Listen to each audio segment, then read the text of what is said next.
beautiful. Hello, beautiful. How are you? First of all, let me tell you how excited I was to meet you. Let me tell you how excited I was to meet you. Y'all, this beauty right here. I don't know where the hell her mind go. But this beautiful soul right here, the Nazi novelist herself, India T. Norfleet. Y'all give it up to her. Y'all clap for her. Y'all send some roses. Y'all do something. Because when I tell you, man, what is wrong with you? I have no idea. Oh my goodness, I have no idea. I'm shy on camera. Do I look okay? I'm shy. No, you're fine. I'm the one who looking like Harriet Tubman. It's fine.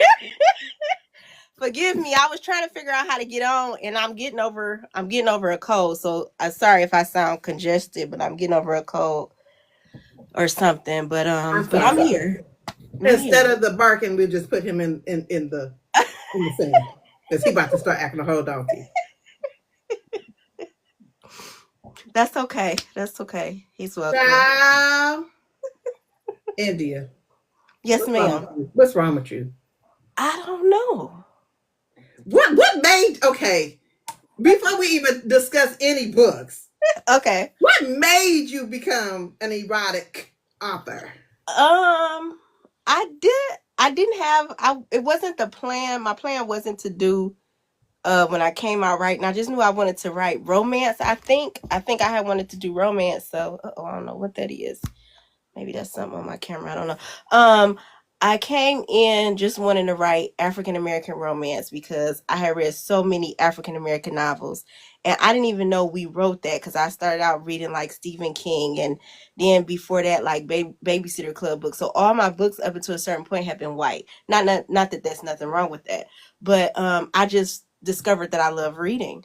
So after that, I started finding people like Eric Jerome Dickey. I think I was in Walmart or Target or something at the time, or my I don't know. But I started discovering all these black authors, and then I just fell in love. And then I had read like Harlequin had came out with a black line, Kamani Press, I think, at the Mm-hmm. time. So I was like, I just devoured the books, and I was like, I want to see if I can write one day. And then I ended up writing my very first book called Playing for Keeps, and I was like, oh, I can do this. I like this. I'm gonna keep doing it. And I think I was about 4 or 5 books in, and I was like, well, I need more spice because it wasn't enough spice for me. So I'm like, I need more spice. And then especially the more black authors that I would read and stuff, it was just some of them was so spicy. So I was like, I want to write like that too. And I had decided to try my hand in it. I had wrote a book called Addicted to His Stroke, and then I had wrote a book called Taste Us Together. There was like 5 or 6 books in. So then everybody started talking about, like everybody that had read my books at those times. At that time they had started talking about the sex scenes, and they was talking about the titles because at that time, the titles wasn't really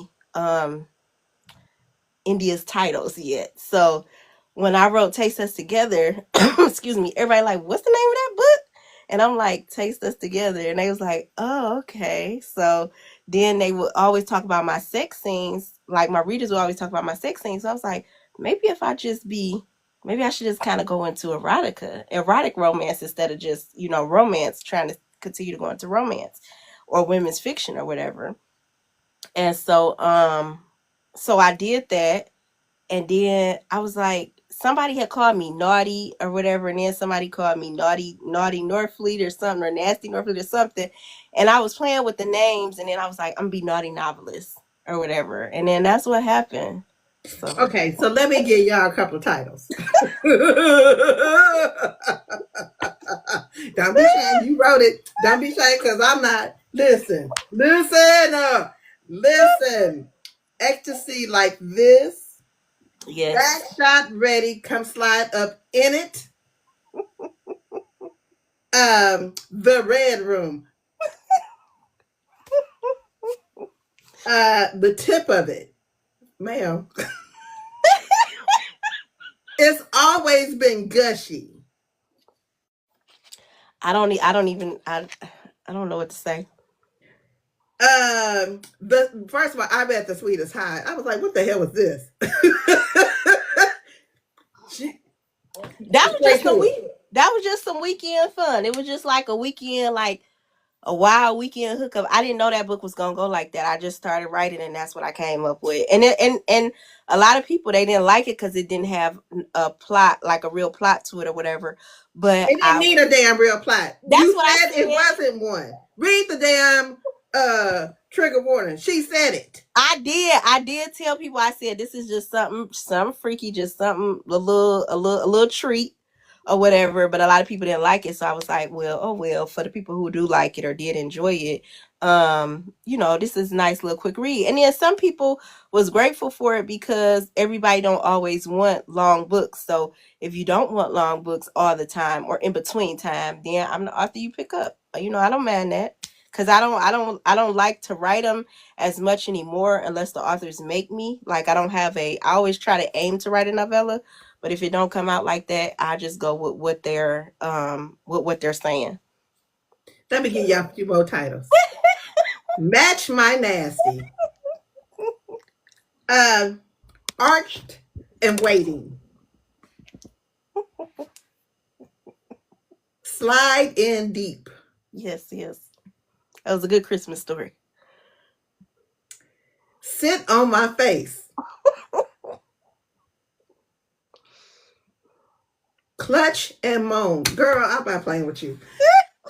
Let's get to it. Let's jump in it. Let's jump into it. So let's talk because I particularly found one series Okay. my favorite. Okay. Is it Calaveri? Yes, the Calaveras. First of all the women was plus size, Yes. and them men wasn't playing behind them. No, not at They said, all. "I'm coming to get you. You playing games." Not at all. Not at all. Not at all. Man, it is. Okay, so I don't even want to talk about that. I just let me pull up my questions because I had to Google a few more questions. Oh yes, ma'am. I Googled a few more questions. Not more questions. You Google some more questions. Listen, and it was one that caught my mind. Attention. Oh Lord Jesus. Um, do you have to have a specific mood or setting when writing intimate scenes? Sometimes I play a little music. I like the lights low. Um, and just like sometimes I might light a candle if I have one, or I got like an oil burner. I'll do that. But other than that, even if I don't have that mood, as long as I'm feeling the story, I still can write. Like while I'm out, sometimes I take my phone or iPad and write when I'm out, and I'm not always able to set the mood. But if I'm able to set it, then those are a couple of things that I like to do. But I can't always have the music actually because sometimes the music end up being a distraction. But I play a lot of like slow jams, a lot of old school, a lot of R&B, a lot of 90s music. And a lot of times it end up becoming a distraction. So I had to turn it off sometimes. What I just need. I have questions. I'm not. I don't even want to talk about the books because y'all can go read them for yourselves. I've read a good many. Um, what makes a good erotic plot or a good Um, erotic scene? um, I think it depends on. I think it depends on the author if it like what makes a good plot. Because I think everybody got they different different idea or definition of what the plot is to them or what they want it to be. So, like sometimes I'm not a plotter, I'm a pantser. I think that's what they said. Mhm. So I don't do a lot of plotting, but I'm trying to get more into it or whatever. But so I don't always start out like having a plot already ready. I'll just start writing from the characters like whatever they tell me and then I'll figure out the plot as I go along of the story. So I think it depends on the author what they trying to like what they trying to give the reader. So I feel like it all depends. I don't feel like it's a certain definition or a certain uh I can't think of the word that I'm trying to say, but I don't think it's a certain, Formula. thing. Yeah, yeah, exactly. So, is it difficult to develop the chemistry and to not to tell us, but to show us on page? Is it hard to develop that chemistry for you? And y'all Uh, don't mind my hold on. Y'all don't mind my nails. I know they look raggedy. Okay, don't mind them. But I talk with my hand. I gotta get mine filled in too, so it's okay. Um, okay, say it again. What did you say? Do is it hard to bring chemistry to life? I don't find it hard to bring chemistry to the characters. I don't. The character. I don't find it hard to give them chemistry or create a chemistry, because once I figure out, sometimes, a lot of times with me, I have to write that first chapter. So once I write that first chapter and I have in my head like what the story is going to be about, and most of the time with me, like, I love a good enemies to lovers, but I like a lot of other tropes too. But once I figure out what, if I want the person to be mad at them, if I want them to walk by them, if I want them to already know them, I already know, like, I want the chemistry to between them to be real hot, like, at some point. And then me, unfortunately and fortunately, depending on what type of reader you are, you might get that on the first page, depending on what it is or whatever. But it's easy for me to write the chemistry because I know what I want to read and I know what I like. So I always go for what I like and what I want to read first. And then I might, put another point of view in there as I'm writing or whatever, but of what somebody else might feel. But I always go what I feel. So it's always easy for me. The chemistry, I love the chemistry, like, no matter the situation, I love creating the chemistry. And it's The, always pretty easy. but does your storytelling mirror life a little bit? Sometimes, yes. And not necessarily mine, but yes, sometimes it might be it's a part of mine. Sometimes it might be a part of friends or family, or sometimes it might be a stranger. A lot of times, if I'm watching something on TV, I'll get an idea. Like, for example, I haven't done it yet, but I've gotten ideas from other movies in the past. But one of my favorite comfort movies is The Ugly Truth, and I haven't watched it in a long time. And I watched it the other day, and I really want to do my own version of that movie, but I want to make the characters friends or whatever. So, like, my mind is spinning. So I'm like, oh, I know I want to do that. So the inspiration comes from everywhere. Um,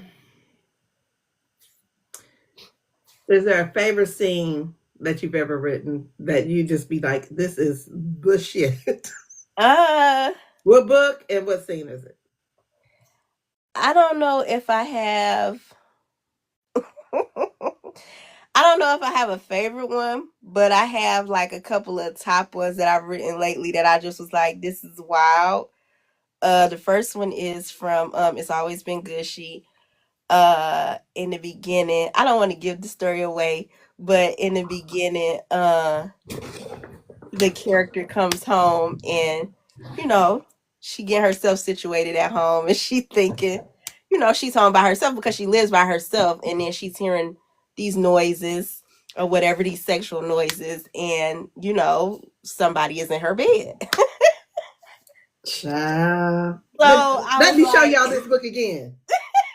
so I was like, wow, this is wild. This scene is wild, because everybody was talking to me about, like, India, that couldn't have been me, not me and my so and so, or whatever, couldn't have been us or whatever. But I was like, it was like, what made you think about that? I was like, I have no idea. I just wanted something off the wall. And, like, he was just so tired of playing games or whatever. And not necessarily playing games. Basically, of course, to give just a tiny bit away, the man just wanted his woman back.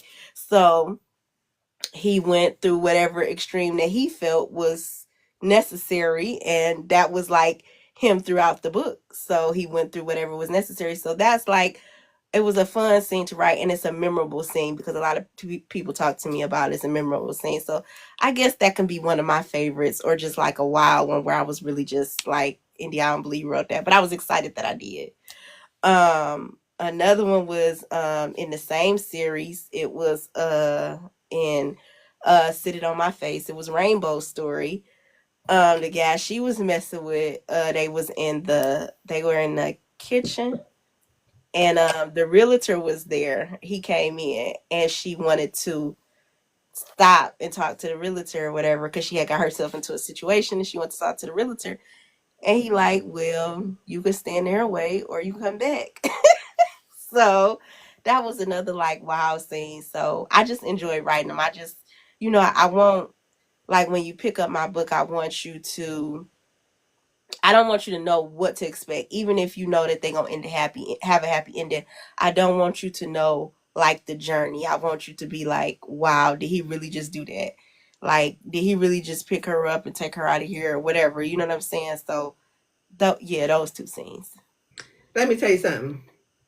So when I was at the Four B's, Uh standing in line because I wanted to get my pre-order and I had to get uh some books for someone else. okay. So you right here.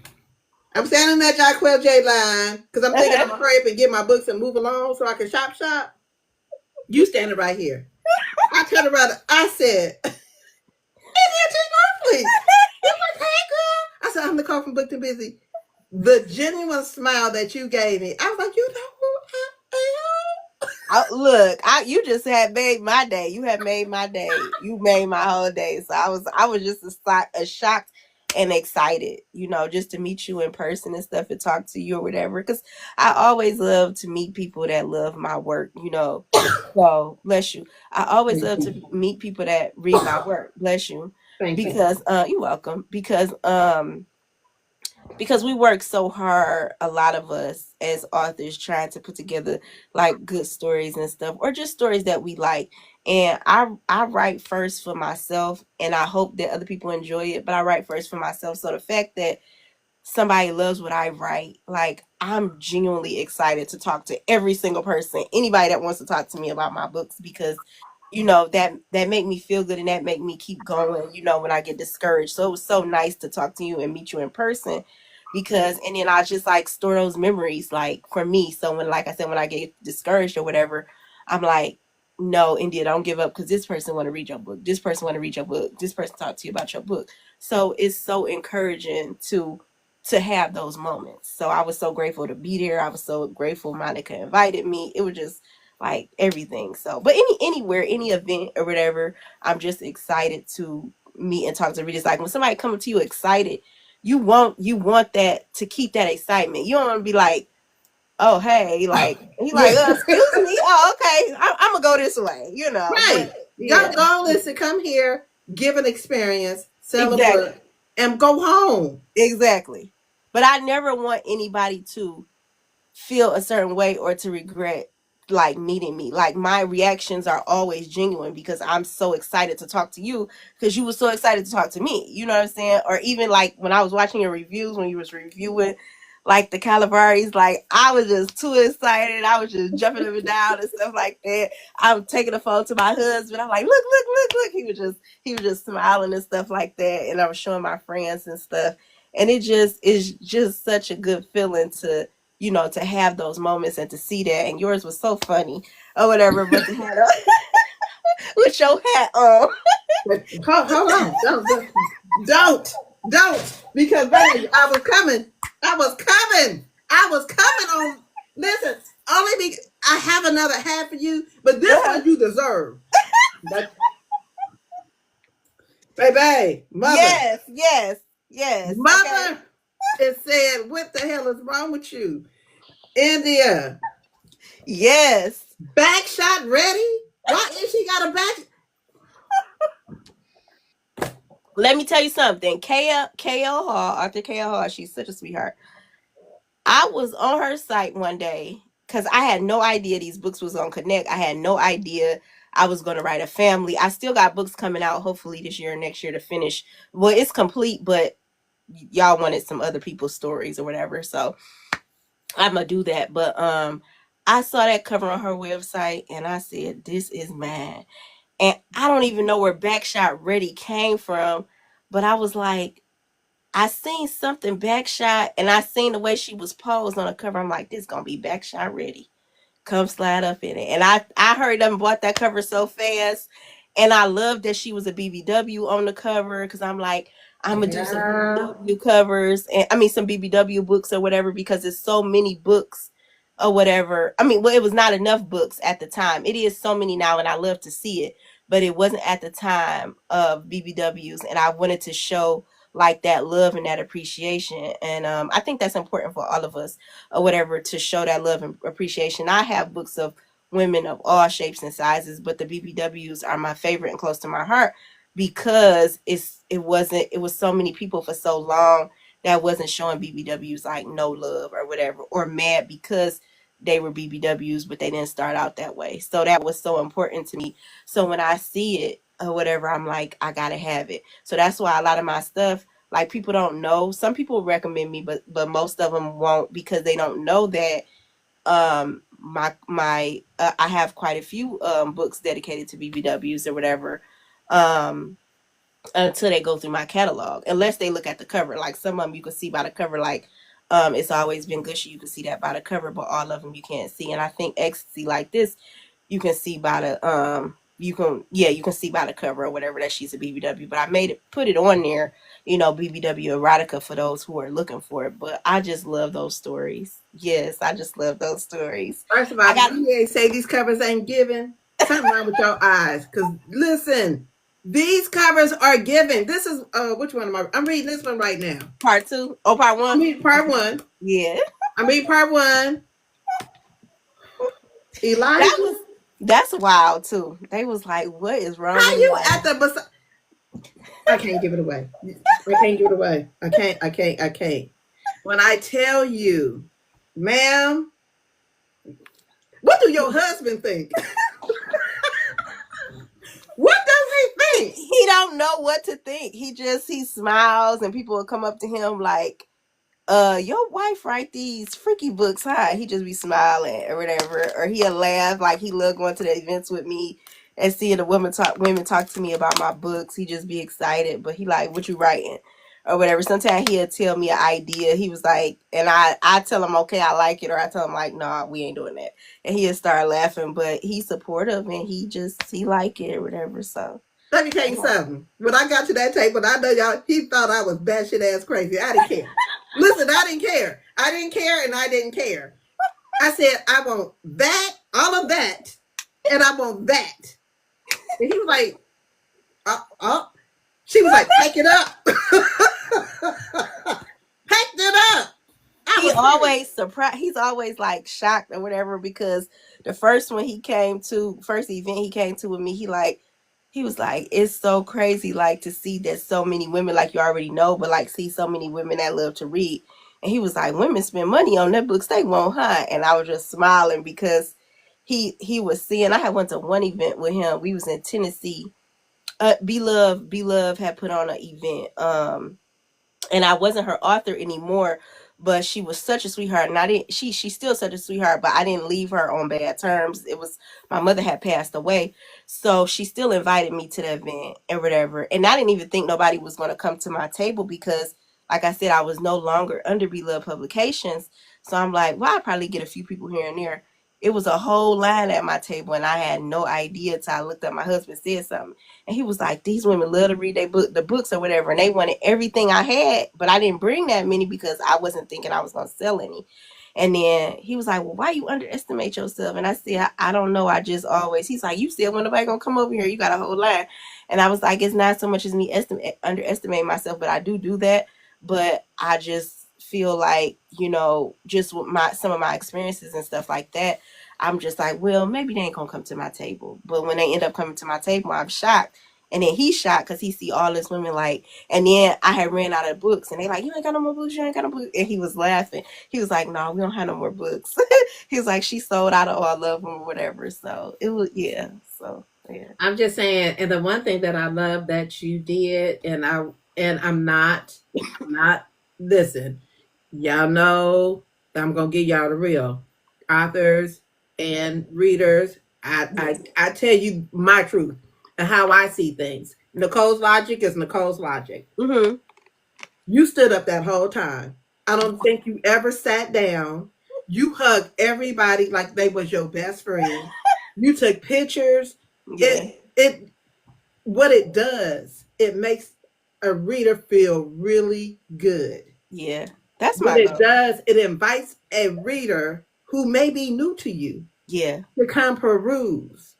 We just had this conversation on Storm's Life with A. Lewis, Okay. Okay. and she was saying the same thing. Yeah. It doesn't cost anything to say hello.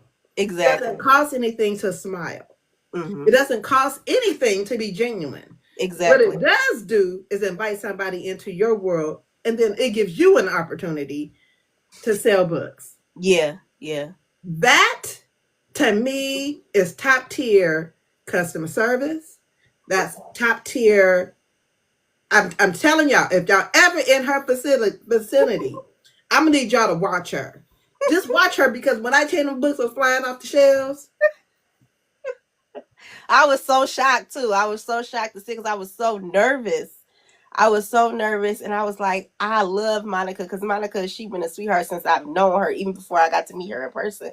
So when she invited me, I'm like, you, me? I don't nobody know who I am or oh, the whatever. You know, lies.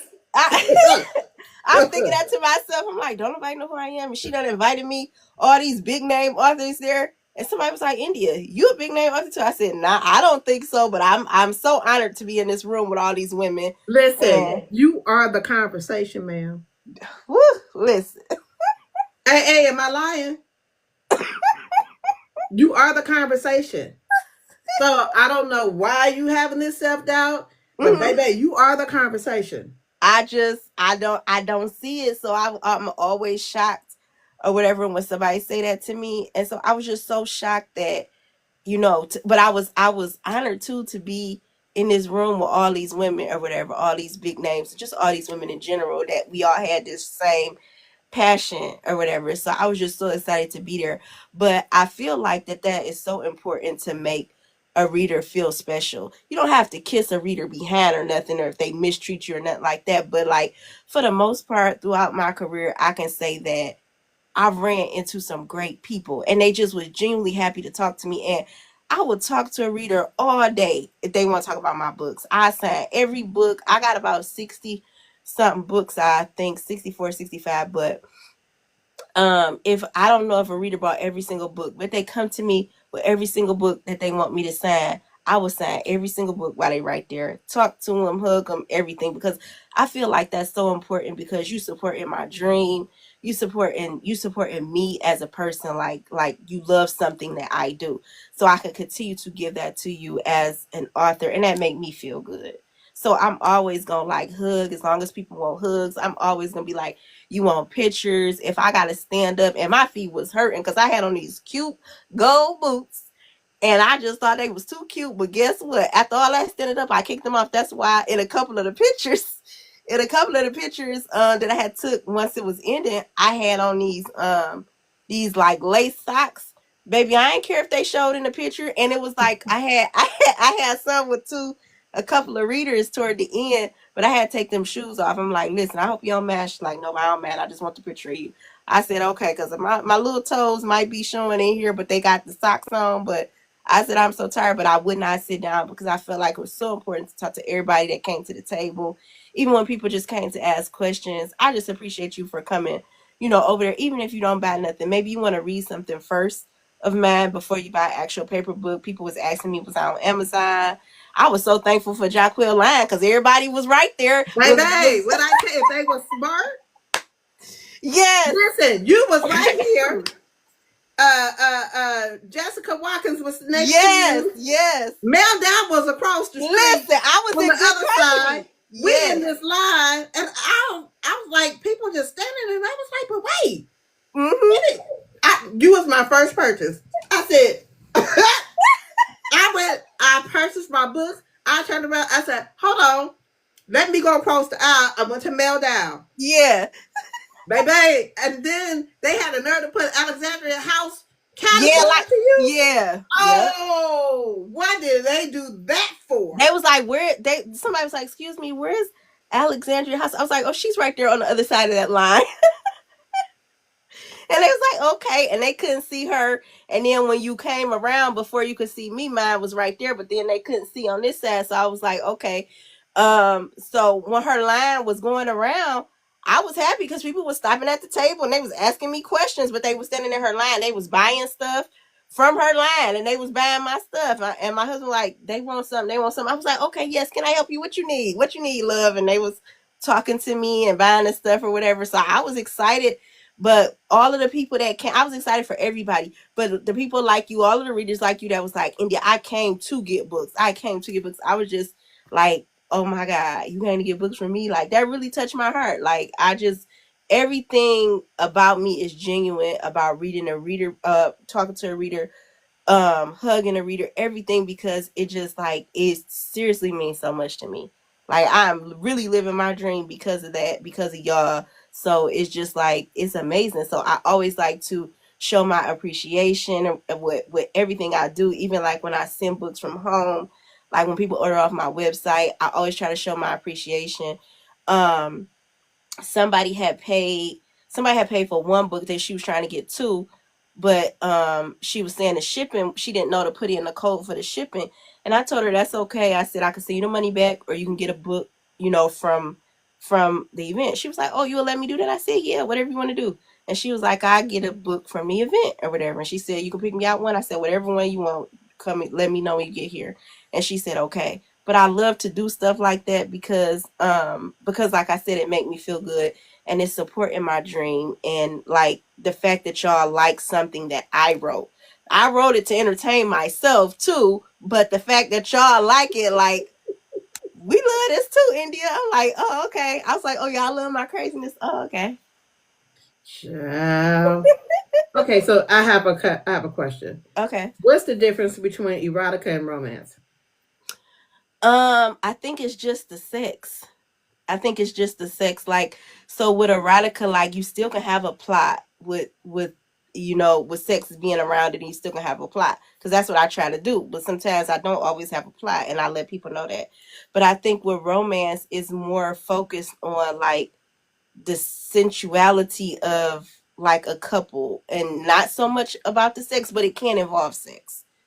So it can be like the line can be a little bit blurry, I guess, when it comes to it. But I like them both. That's why I always say I write either erotica or erotic romance, because it gives you my goal was always to write the romance in the first place anyway.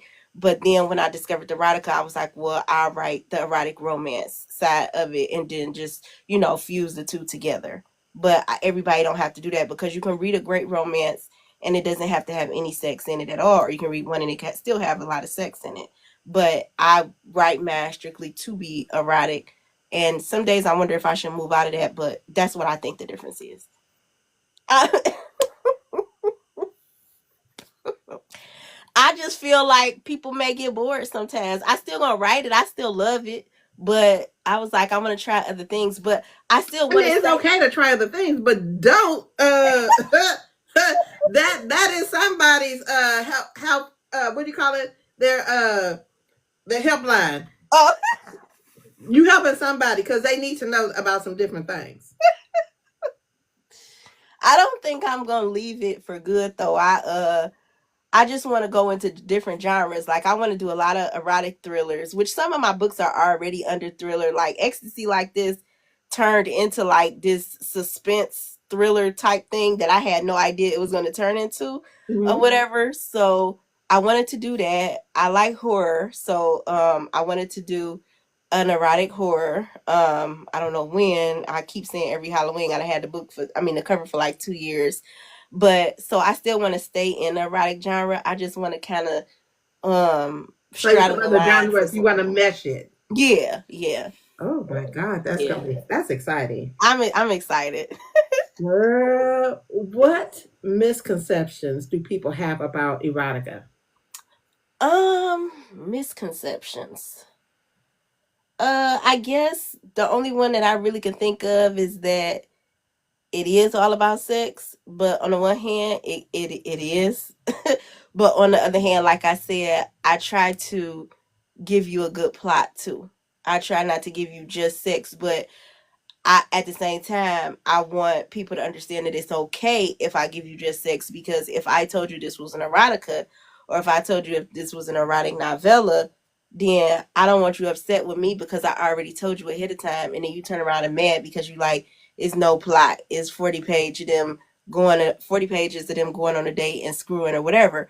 But if that was what I was in the mood to write at that time, then and I told you, then I don't know what the issue is. Or if you turn around and attack me personally, because I had somebody attack me personally, like, well, maybe she was just horny or something like that. Baby, I ain't gonna tell all my business, but my husband takes good care of me, baby. I don't have to do that just because right because you think I'm horny. So I wrote that. I don't see how that have nothing to do with nothing. But you attacking me personally because you don't like the fact that is no plot to the book. But I told you that in the author's note that you skipped over.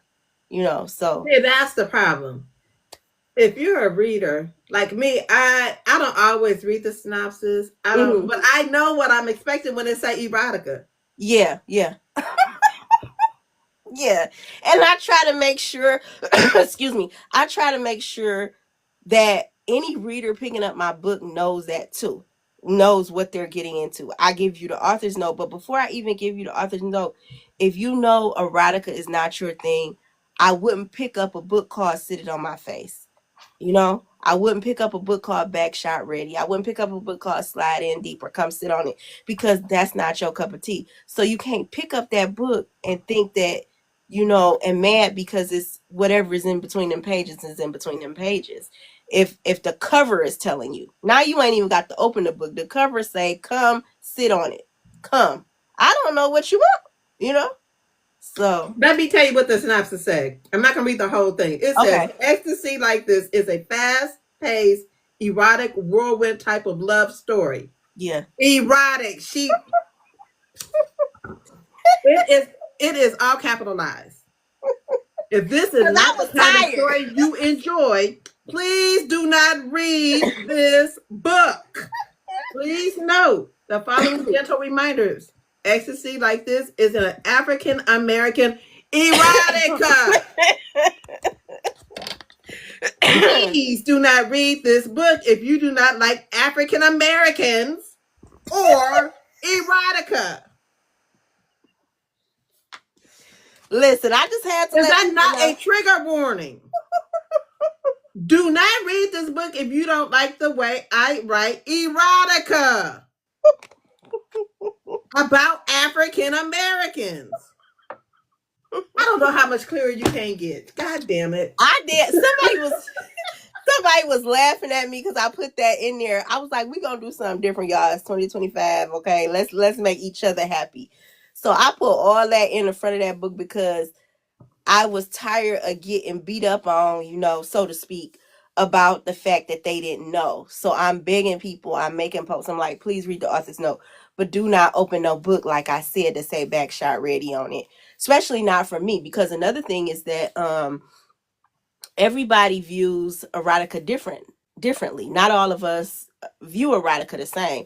So if a book isn't excuse me, if a book isn't erotic, the erotica category, African American, urban, whatever, if it's in erotica category, you might like one of the books that have one sex scene in it, and that might be good for you. You probably, you might be a reader that's happy with that.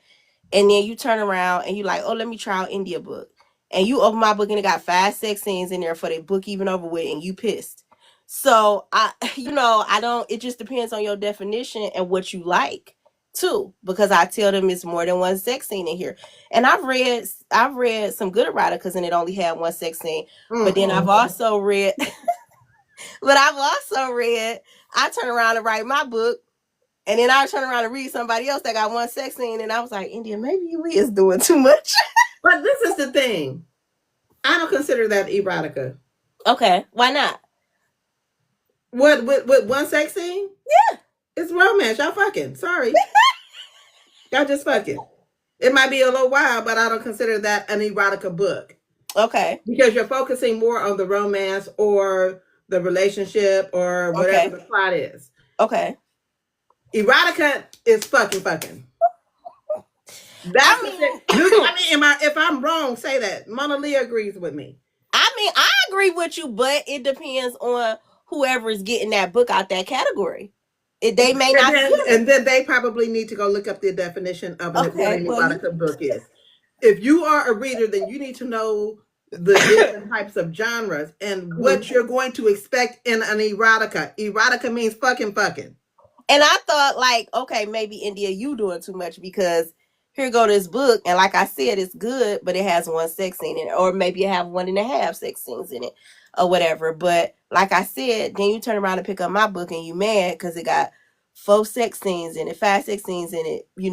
Before you get to the end, in the middle, halfway through the book, whatever, and then you unhappy because you like, I don't want to read this. You know what I'm saying? What happened to the one sex scene, or what happened to the two sex scenes, or whatever, and you upset. So that's why I'm saying different people got different definitions. But when you don't like that, that comes out bad on me because now you've rated the book 1 star because, or 2 stars or whatever, because you don't like the fact that it have all these sex scenes in there, or that an erotic book is about erotica. Like that was another thing that I was getting, like, why is everything in the book about sex? I'm like, I'm gonna pull my hair out because I don't know what y'all want from me. You know what I'm saying? Like, what do y'all want from me? Can you send it to So me? Just send it to me. Listen, it's frustrating some days. I'm not even gonna lie, it's frustrating, and it's like maybe that's why, you know what I'm saying? Maybe that's why sales is down, or maybe that's why this book didn't that's do that not why well. sales are down. Sales are down because people have nothing better to do but to tear people down. Yeah, You have a lot of people on the other side trying to pose as us, yeah, and that's not really us because their sales are not good and that they're not. And I'm not saying, I'm not blaming it all on the other side, but you have hmm, some people on that side that get upset because they can't keep up with the demand that you may have. okay, You have okay, some people that have nothing better to do but be a keyboard bully. true, that's true. So I would not take that personally. I'm not only speaking to you, I'm speaking to myself because, again, everybody has a little self doubt. Yeah. But they need to figure out that I need people to understand what fiction is. Yeah. Look it up in a definition. Hmm. I need you to look up what erotica means. Yeah. Look it up in the dictionary. Look it up.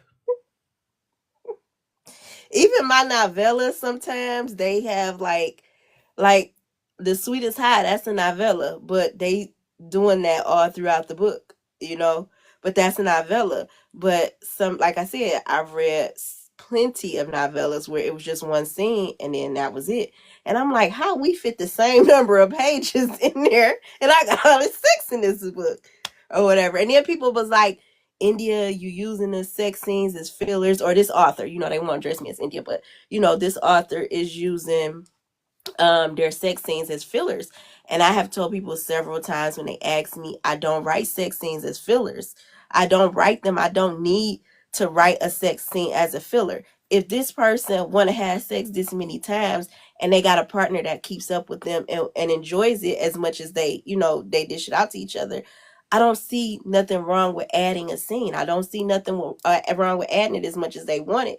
But just because I've added these scenes, you act like I just gave you just, which, like I said, even with the stories with no plot, I still give you a little something. But you act like I just, like, I don't know, just gave you, like, every word was sex, sex, sex, sex, sex throughout the whole book. And that's not the case. But again, that goes back to a reader's personal preference. Do you know what you like? And then if you know what you like, then you got to do your research on that author instead of picking up something that you don't like, because sometimes you could jump on a bandwagon to a popular book and not like it, or it cannot meet whatever your expectations are. So I feel like if you don't know me, like, try something out. I'm always nervous when somebody be like, well, okay, I'm about to read one of your books, because what if you don't like the way that I write? What if you don't like the sex scenes that I have? What if you don't like the fact that, because I don't write, um a lot of times my stuff get put in urban, which is fine. I have no problem with that. But my stuff is not like urban, like street lit urban. It's not like that because I don't talk about none of that in the book. But some people make assumptions and stuff like that, which, like I said, it doesn't matter to me. But if that's what you want, you can't get mad at me and say, well, this book is not this and this book is not that. Because at the end of the day, I can't control what Amazon do. I can put in on my end where it's supposed to go, but I can't control what Amazon do. So I don't know. It's just like I said, a lot of people end up getting disappointed, and then they mad at me, like I said, because of the They're stuff not mad at you. They mad at themselves. we're Let me mad tell at you why them. they mad at themselves. Because their lives are vanilla. It's very vanilla over there. They cannot fathom doing a handstand, getting screwed off the bed. Listen, listen. I have lived a life. Uh-huh. Y'all know I have lived a life. Now I may not be doing what I did in my 20s, but I'm not saying I'm boring. Listen, it is still things that I read or I Yeah. find out. I was like, oh, I wonder if I can modify that. Right. But you know what I mean? It. Yes. I'm gonna need y'all readers to have an open mind. If this is not for you, don't read it. Yeah. If it's too much sex for you, you've read this author. She's put it in the trigger warnings. Read the trigger warnings. Read the author's note. It's not that hard. If you cannot comprehend the author's note, then don't read the damn book. But I think people have FOMO. A lot of people have FOMO. Uh-huh. They're scared Yeah. to be left out Yeah. of the conversation, and then they can't handle the conversation. Exactly. Y'all, Exactly. y'all need to figure out y'all life, like for real. All right. If one of your characters came to life, this is the question that I was like, ding, ding, ding. If one of your characters came to life, who would you want to meet? uh, And what book is it from?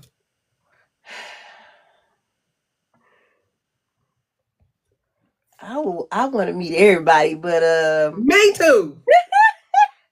I would say I would say Noah from It's Always Been Good. I would want to meet him. I would want to meet Noah in real life because from the beginning, like nobody liked him from the beginning because of how he was and what he did, and then he had to like earn that back. Like he had to get it, get himself back together to prove like he wasn't who you thought he was in the beginning, and nobody expected that from him. So He was his I younger brother, right? no, Noah was the oldest. Noah's story is It's Always Been Gushy.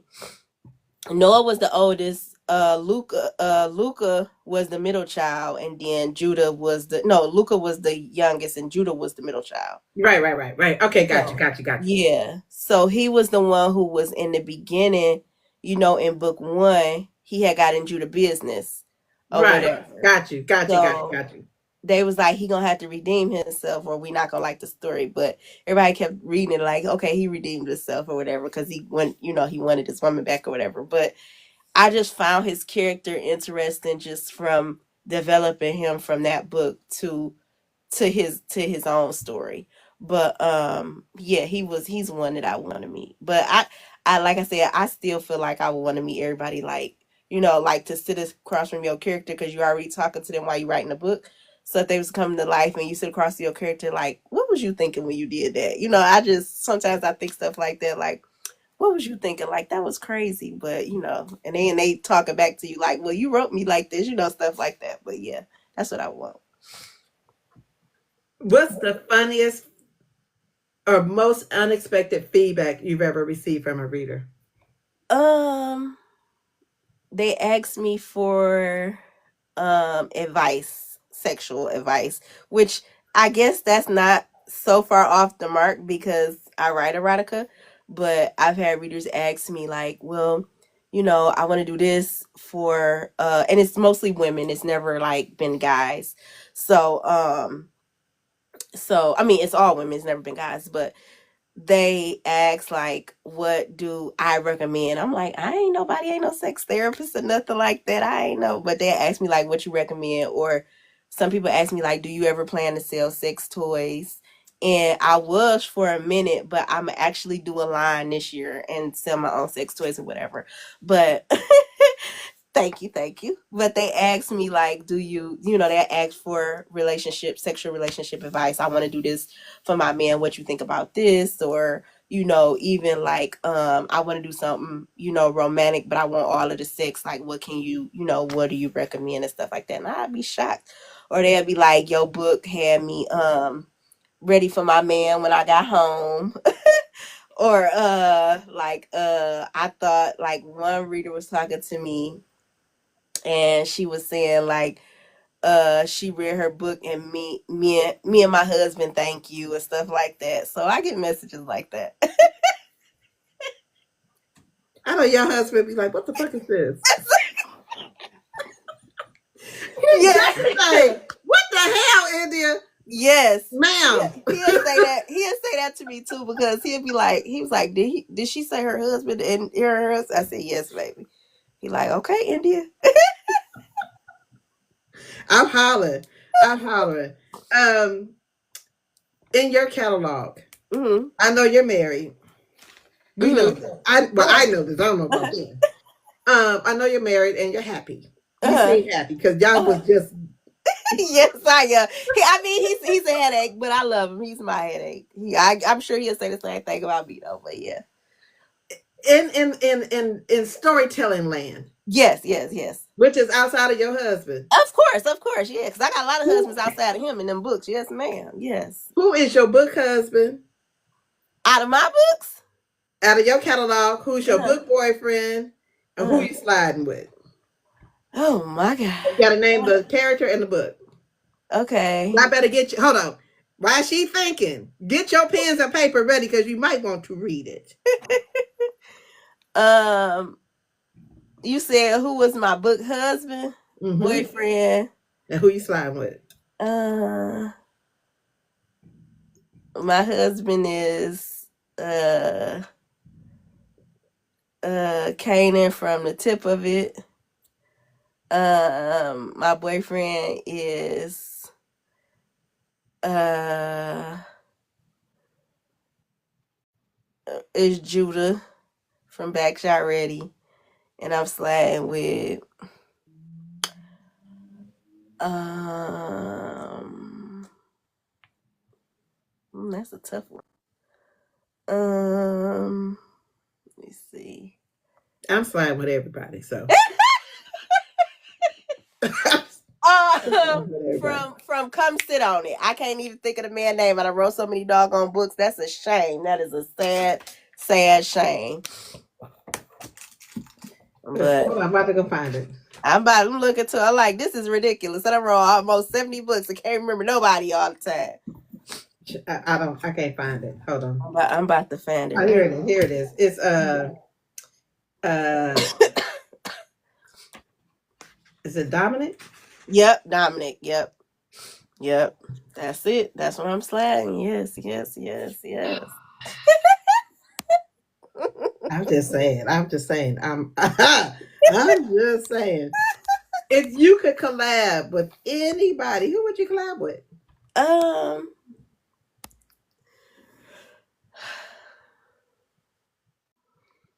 I don't know. I'm always nervous about collabs. Now I know I'm gonna say this because he said it on his live.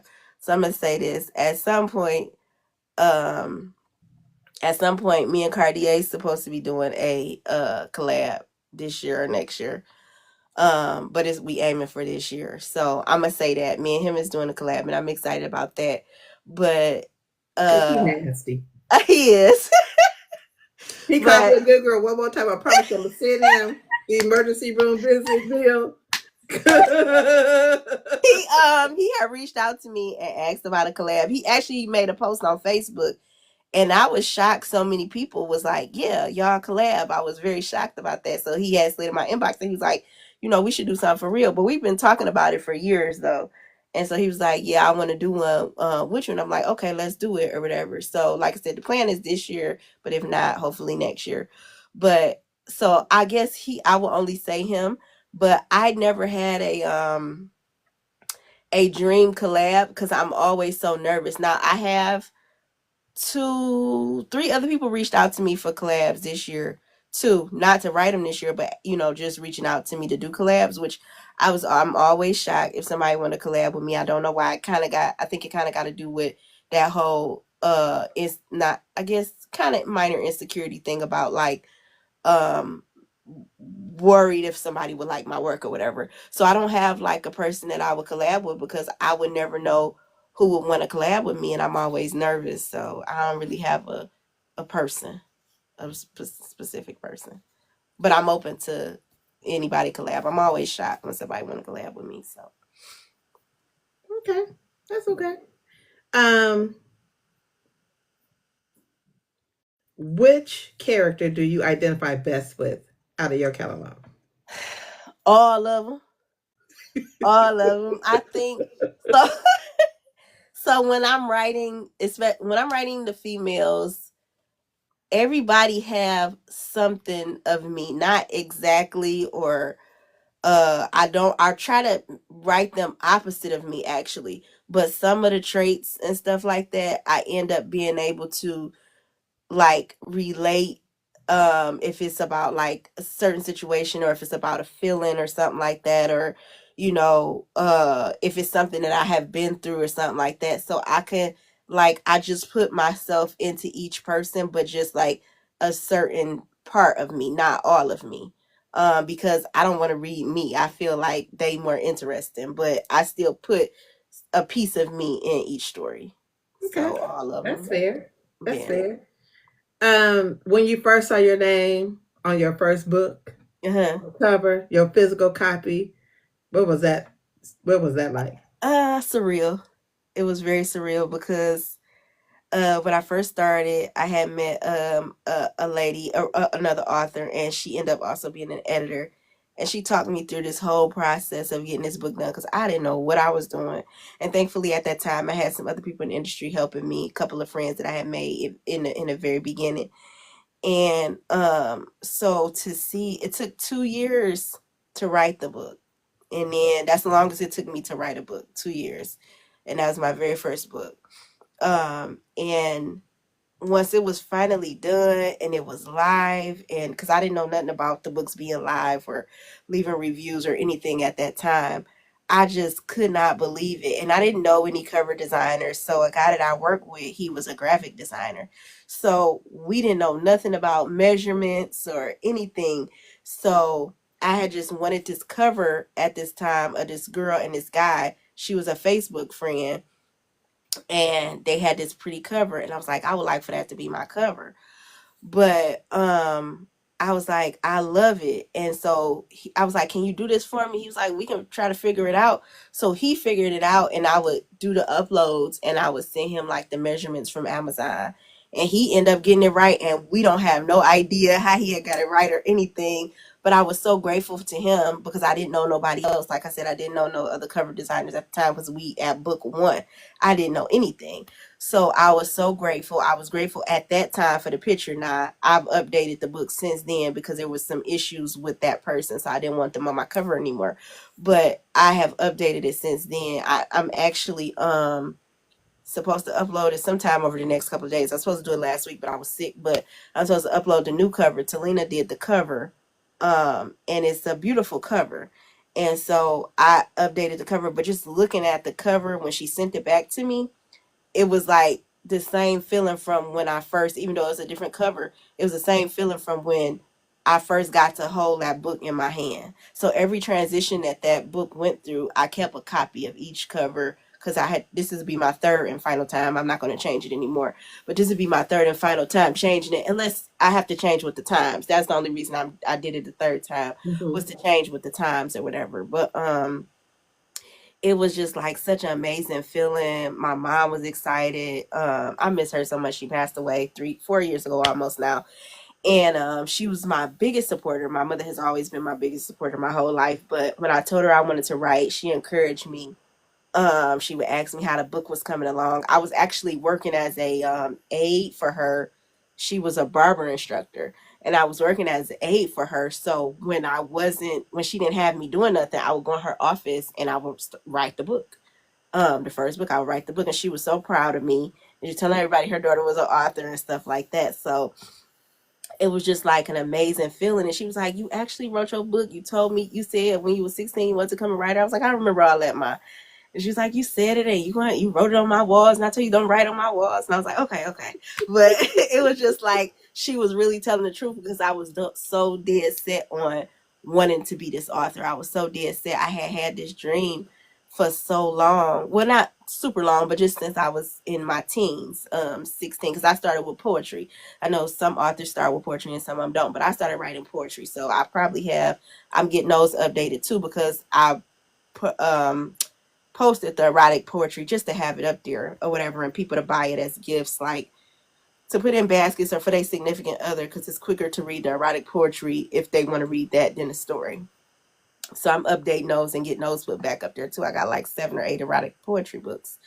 But I started out writing. I had a boyfriend in high school. We were in the 10th grade, and he had passed away of cancer. It was some kind of childhood cancer that he had passed away from. And so to express myself, I had started writing poetry. And I had like 3 or 4 books of poetry just about like expressing myself and my feelings and stuff over what was going on. And I just really liked the way that expressing over the years I would get better and better. And I was like, I want to publish poetry. And then I read books, and then I was like, I want to write. I want to publish books too.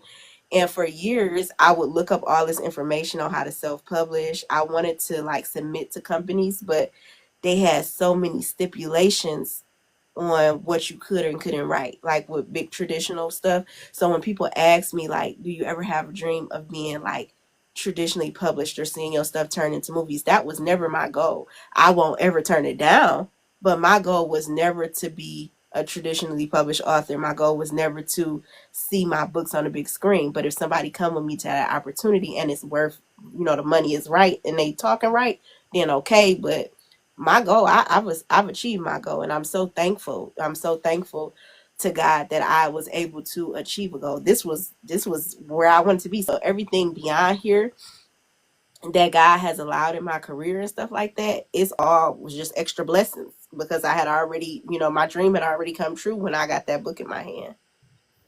Child, when I tell you that journey be journeying, and I Yes, love it for you. thank you. I love the fact that we're watching you. We've watched you make your dreams come true. Yeah, yeah. And I don't know about anybody else, but that is fantastic. Thank you. Yes, it truly is a beautiful experience, and I have something that one day, I mean, they can't read it right now, but one day when I got 2 kids, so when they get older, this would be like a legacy that I'm leaving behind, and that they can do whatever they wanted with it. So I took the time to start my own company, get all of the paperwork in order, make sure I keep it up every year that needs to be done to continue to do everything that I need, so that way if my kids want parts of it, when in the future decide they want to write, or whatever, then it's there for them too. Or you know, they have control of whatever is left behind, when I leave. But it's just it's been a beautiful experience, even though they don't know exactly what I write. Well, my daughter know I write grown up books. She's 16. She like, my mama write that grown stuff. But she, they know their mama write books. So, Mhm. and they like, my mama write books or whatever. So it's a beautiful feeling. It's a beautiful experience, even with the struggles, even with the hardships that I've had in this industry, even with the days that I've wanted to quit because of the people I've met in this industry. I can honestly say that I've met more good people than bad, and I've had more good experiences with readers than bad. My experiences with my readers have always out the good have always outweighed the bad, and I'm Right. so grateful for that. So, what would people be shocked to know about you? I don't talk about my personal life much, mostly because I write erotica. So I guess they'll be shocked that I'm married, that I have 2 kids. Although I put the marriage on there, but I don't show my family or put my family and stuff up on my business pages, because it's business, and I don't want those lines to cross. Even though sometimes, I mean, I see people do it all the time and it's okay, but because I didn't start out like that, I didn't want to, change or whatever. Maybe when my kids And get older. that is fair, because that's what Yeah. your prerogative. Guess what? That's your personal life. And I wanted them to focus more on my writing than my family or issues and stuff like that. And then that's why I separated my page if I had an issue with somebody or something like that or whatever.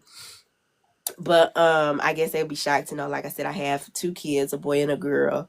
I've been married since I was 18. I mean, not married. I've been in a relationship with him since I with my husband since we was 17 and 18 or 18 and 19, something like that.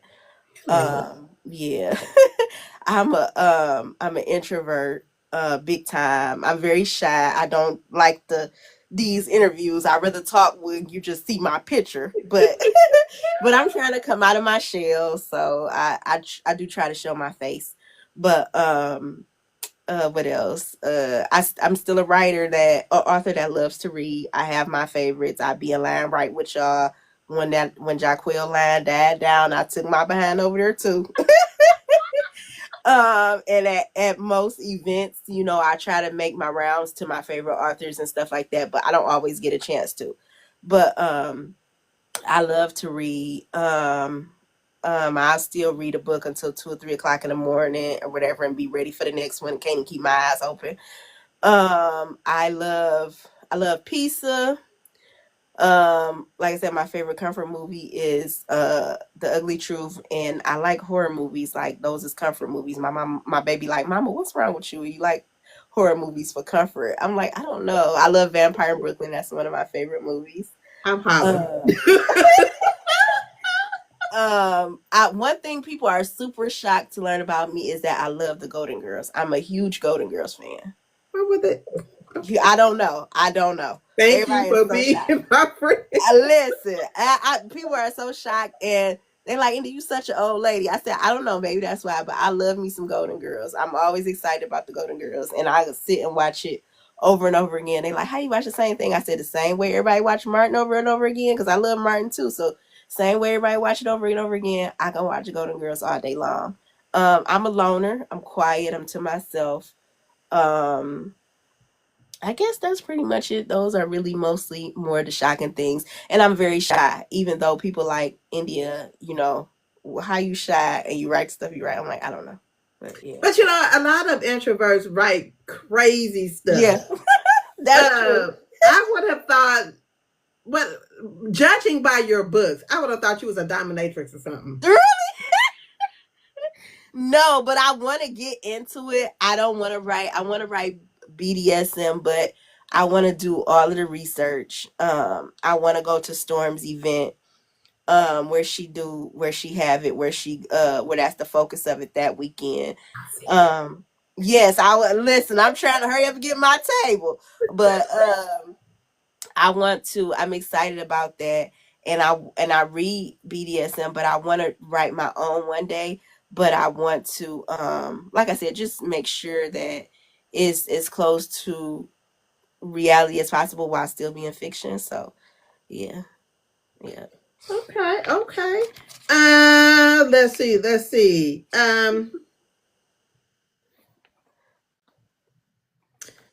Which character or book was hardest to write, and which book or character was easiest to write? Hardest to write. Mm, trying to think. Uh, the hardest book to write for me, the latest book within my later releases, I want to say "Sit It on My Face" because um I'm dealing with a long lost relative. So trying to, even though I had the idea before I started the book, trying to write it and then incorporate all of the family around it, it was different. It was different. And then trying to do every viewpoint of everybody's pain of this coming out and why it happened. So it was like, and on top of it being like a real emotional roller coaster because um I've never had nothing like that happen to me personally. I've known some people, but I've never had that happen to me personally. But just having to deal with that whole dynamic of the lost loved one, and to find out that they're there and that they always been there, but their life was so much different than everybody else's life, and how they were raised. It was just, it was an experience. It was a lot more, um a lot tougher to write than what I thought it would be. But I didn't expect to go down that avenue either. I had an idea, but I didn't expect for it to go as deep as it did. So I would say that was probably the most difficult one. The easiest one was, a lot of them were easy, but I want to say probably, maybe it's a tie probably between Tongue Deep and the Tip of It, because those novellas were just, um Tongue Deep was a friend, enemies to lovers, and then the Tip of It was like along those lines, but they had already known each other. So they weren't necessarily enemies, but it was just like, it was still just real wild or whatever. But with the enemies to lovers, or with anything that feels like that, it's easy for me to like make them want to do crazy stuff or say crazy stuff to each other, and then call a person's bluff, and they like, oh, okay, you really thought I was playing, like whether it's the man or the woman, like to call a bluff or whatever. It's always exciting to see like what they gonna do, like what crazy thing, are that they're gonna do. So Ooh, how important is research when writing? research is extremely important, and I can honestly say that in the beginning I did not know that. And I hear a lot of authors say that, so I try to have like grace with myself when I read some of my older books. But I do go change whatever it is. If I did not know and I wrote it in there, I'll go and change whatever it is that I didn't know.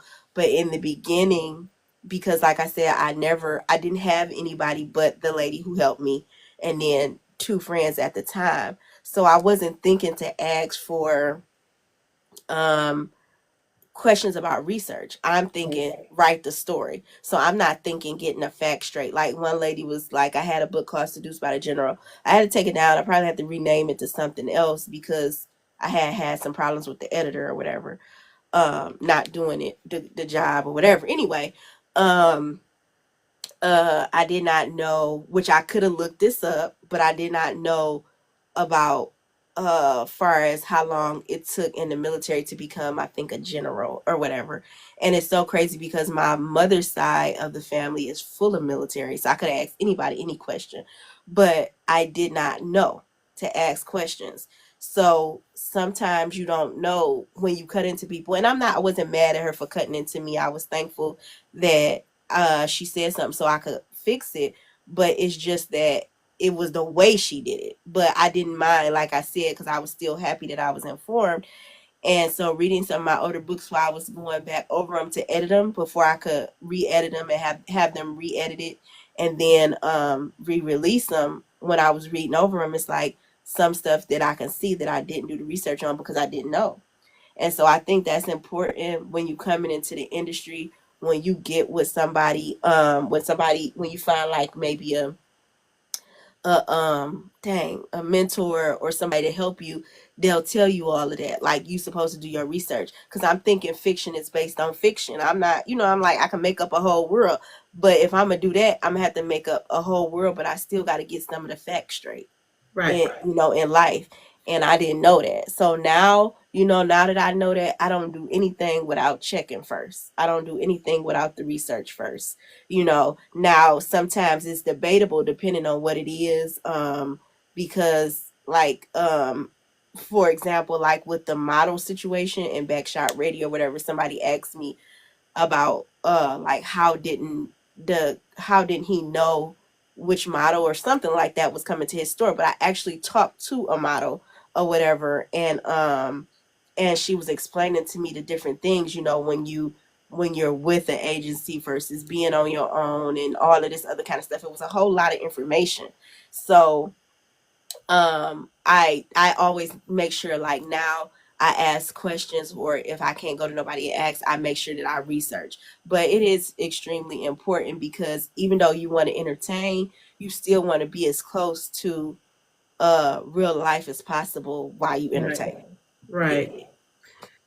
Um, what are three things that you have to have when writing? Snacks. I'm an eater. Uh, that's I guess that's why I'm a thick hips, thighs, all that extra. Snacks. I have to have some kind of either sticky notes in an ink pen or a notebook in an ink pen because sometimes the ideas come quicker than I can type. And what else?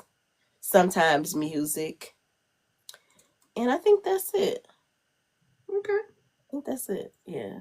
How do you balance your private life with your business? It's tough. But I try to do it. I try to make it like um whatever is easier for me. Thankfully, my husband is very supportive, and I think that's important when you any type of creative or any if you have any kind of dream, any at all, like to have a supportive partner or whatever. So he's been extremely supportive. Like anything that I needed or I thought that I wanted in my office, I was like, it might make me work better. He like, okay. So I just so I'm like, I need this, I need this. He like, okay. I'm like, I need this table, I need that table, and he's like, okay. So I think that I think it's so important to have a supportive partner or at least somebody in your life, even if it's not a partner, that roots for you and cheers for you and encourages you. So it is not easy at all. Like I said, even though I have my daughter is 16, my son is 10, just turned 10, and I only have the two, they are a handful. And I'm a stay at home mom, so I'm grateful for that. I haven't always been a stay at home mom, but I have been for at least the last 8 or 9 years. So I'm able to work solely on my craft. My husband is like, don't worry about nothing, just follow your dreams. So I'm always be grateful to him for that because I get to focus on that. But on top of that, I'm still mommy, I'm still wife, so I got to do all of this too on top of that. So I try to carve out time for myself and for my writing, and sometimes it works out and sometimes it don't. So sometimes I hear like other mothers that got 3 and 4, 5 kids and they dropping books every month. I'm like, I'm ready to put these two that live with me out, and y'all got 5 and y'all able to write. How? Because these kids is in my face. Like if my son had been home right now, y'all hear all kind of noise in my background, excuse me, and he'll be fussing because the game that made him mad. Like and that's disturbing when you're trying to write and somebody's constantly coming to you or they arguing, and it's like, I'm like, it's only two of y'all and they arguing, or I have to stop. If they arguing, I gotta stop. If they and my husband, he'll act like he don't hear. I'm like, I'm trying to write, can you get your kids? He like, oh, what they was doing. Like, really? What you mean? He done tuned them But out. exactly, or I had to stop to cook them something to eat for dinner, or get their clothes ready for school, or so it's a hard balance, but at the same time, like I said, the support makes it easier. And I try to with during the school year, I try to do all my writing while they at school.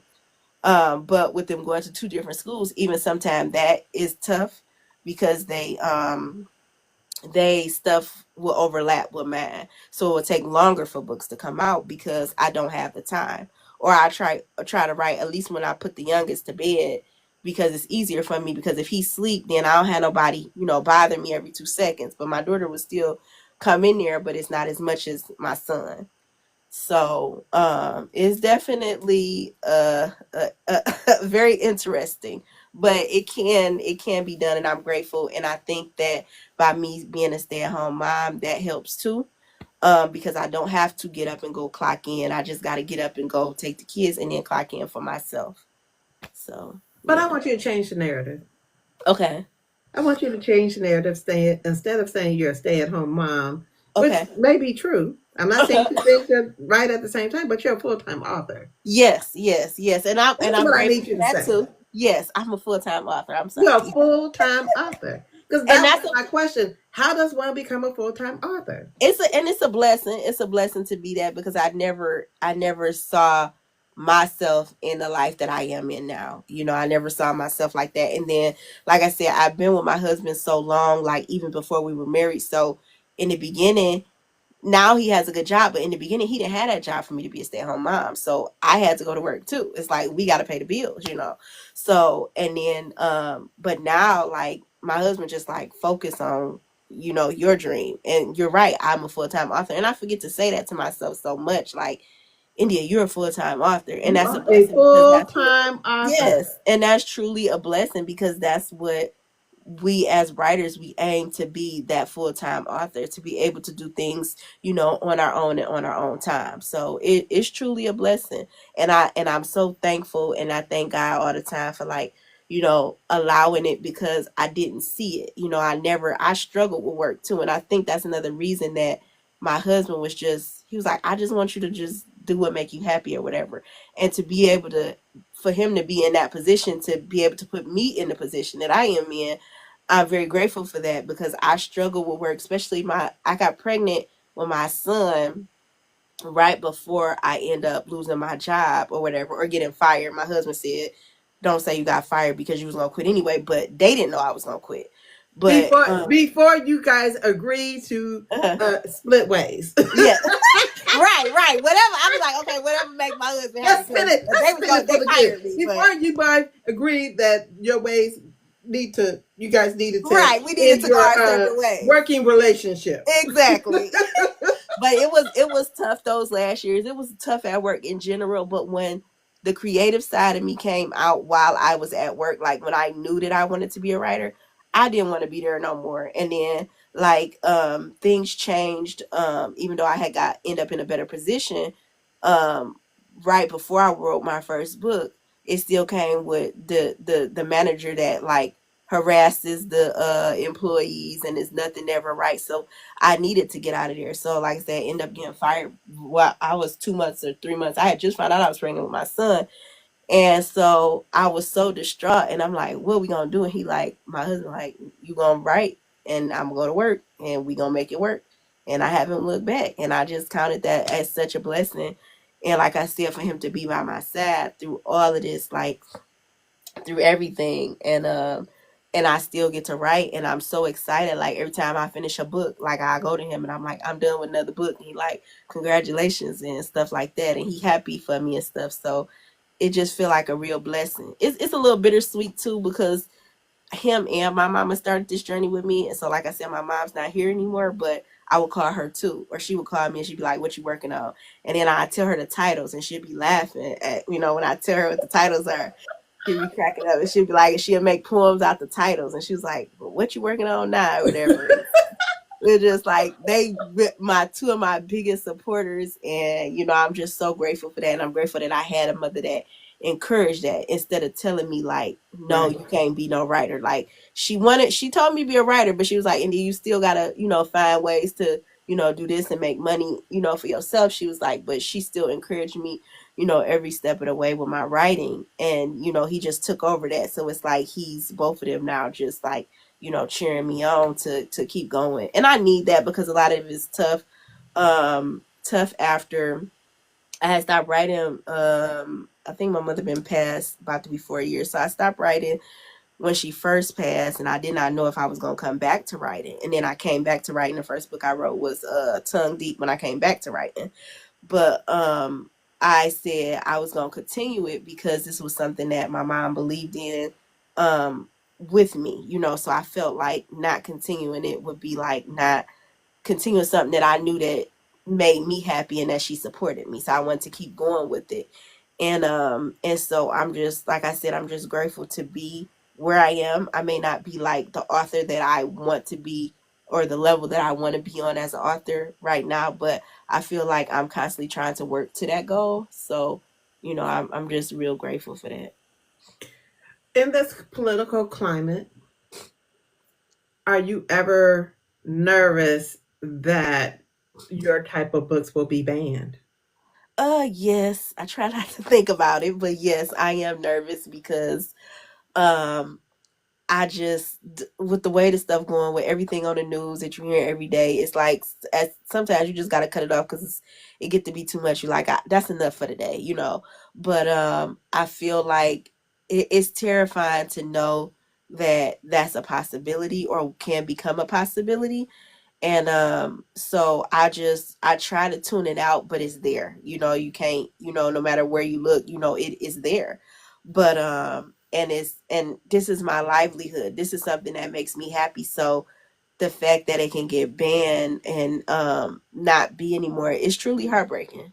It is Mm-hmm. really heartbreaking, and it's like, well, if I can't write no more, what can I do? Because I'm one of those people that, you know, they ask you the question like, if you wouldn't get paid for it, if you wasn't getting paid for doing something you love or doing whatever your dream is, would you still do it? I would still write, because that's how much I love writing. I would still write my books. So, you know, it's terrifying. You know, the whole thing, the whole political climate, the change, the everything that's going on now, everything that's being set up for the future, it is terrifying. I'm scared for myself, for my, you know, for us as writer, for my children, for my husband, myself, everything. It's a lot. I agree. I agree. I'm with you guys, and I'm a very big supporter of creating a lane. Yeah.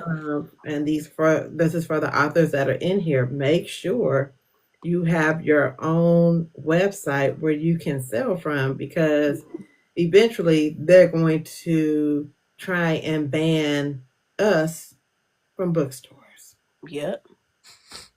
So if Yep. you're in bookstores, since they want to equate DEI with black, Exactly.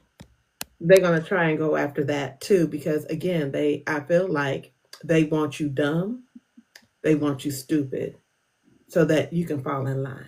Exactly. Exactly.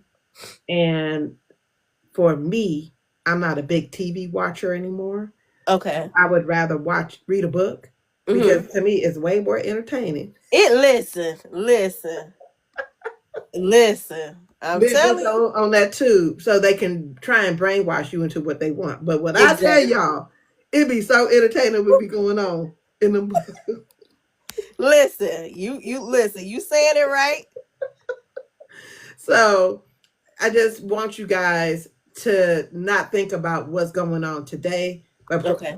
prep yourselves for the future, because if they can get rid of you off of Amazon, which that could be a And that's scary possibility. too. Yep. I need you to make it seamless so people know where to find you, because again, they trying to cut you off at the knees. Yeah.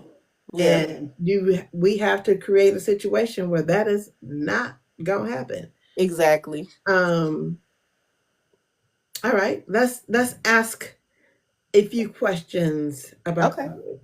Okay. Just a few. Nothing hard. Nothing hard. Okay. Okay. Can you describe yourself in one word? And it can't be naughty. Impatient.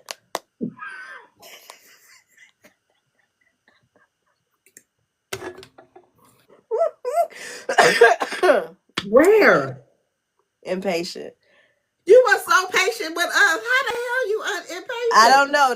That's y'all, but baby, I'm impatient. If I got to stand in a line a long time, I'm ready to go. I'm getting hot. I need to sit down. Let me get out of here. Can you just take my money and let me go?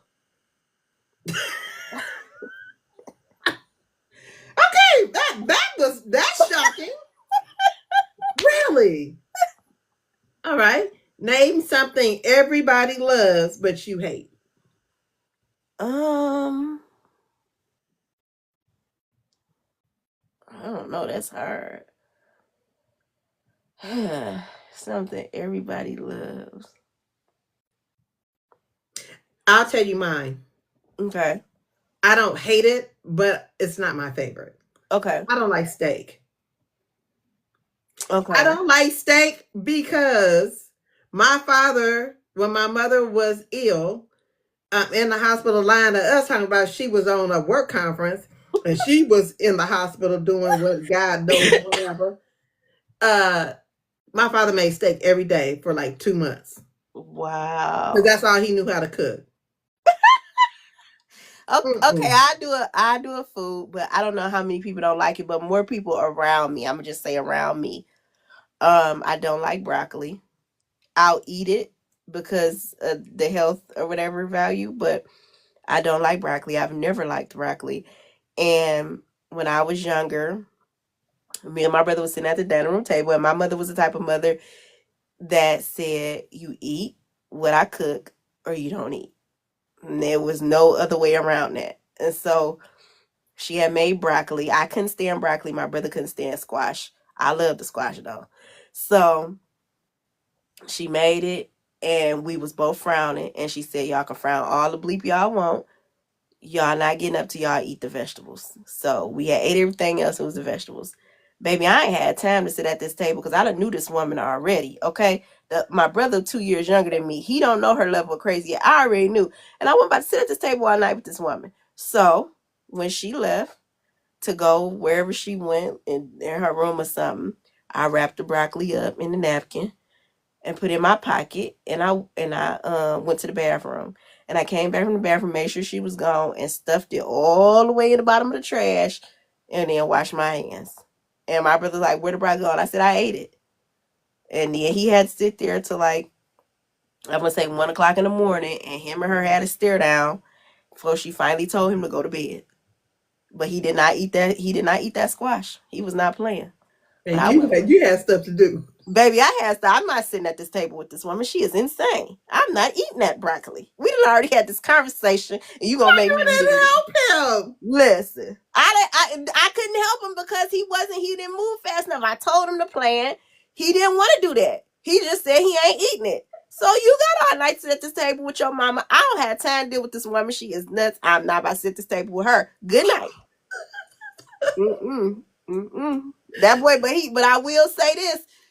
Them two was alike because she couldn't break him. He sat at that table till she told him to go to bed. And like I said, it was almost if it wasn't one, it was almost 1 o'clock in the morning, and she was like going to bed. She I'm was mad. hollering. Yeah. I'm screaming. I'm screaming. Um, what hate to see you coming? uh, pizza, purses, shoes, clothes, uh, cake, ice cream. Good cake though. The Apple Store. Uh, I'm screaming. Not that the Apple Store hate to see you coming. That's hilarious. I don't know. Every I don't know. I got so listen, Shopping hates to everything. see you coming. Yes, yes. Come on, because you about to, on my nerves. Come. You're about to wind through this whole rest of this interview. Come here. Or don't. Sorry. It's Okay. okay. Listen, the price of having pets. Um, fill in the blank. Okay. Blank is life. Wine is life. Sex is life. I don't know why I didn't think of that. Skittles, they told you to behave. Sex is life. That is life. Yes, it is Yes. life, Sex baby. is life. Baby, it's Yes. life. It's life. It's life for life. Yes. You said why? That's life too. That was the first thing that came to my mind. I couldn't think. Wine is life. Wine is life. Um, my pen is Uh, my world. naughty. Yes. Yes, your pen is naughty. Your pen is the naughty novelist. Boom. Thank my you, pen, Kimmy. my Boom. pen is very naughty. Yes, yes. Look, pen drop.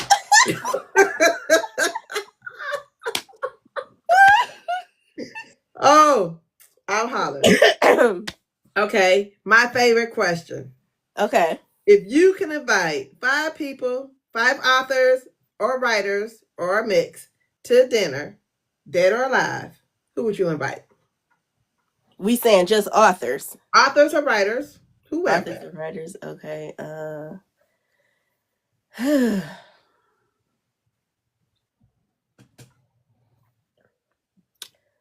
Uh, While you thinking, just know I need to bartend this dinner, and I will serve the dinner because I need to know what y'all talking about.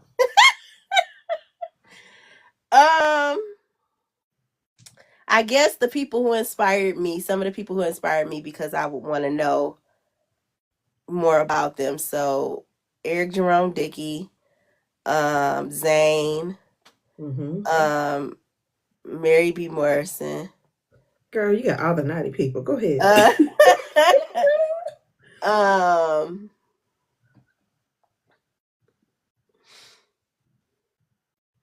hmm, and Monique, and I'm trying to see who else. Um,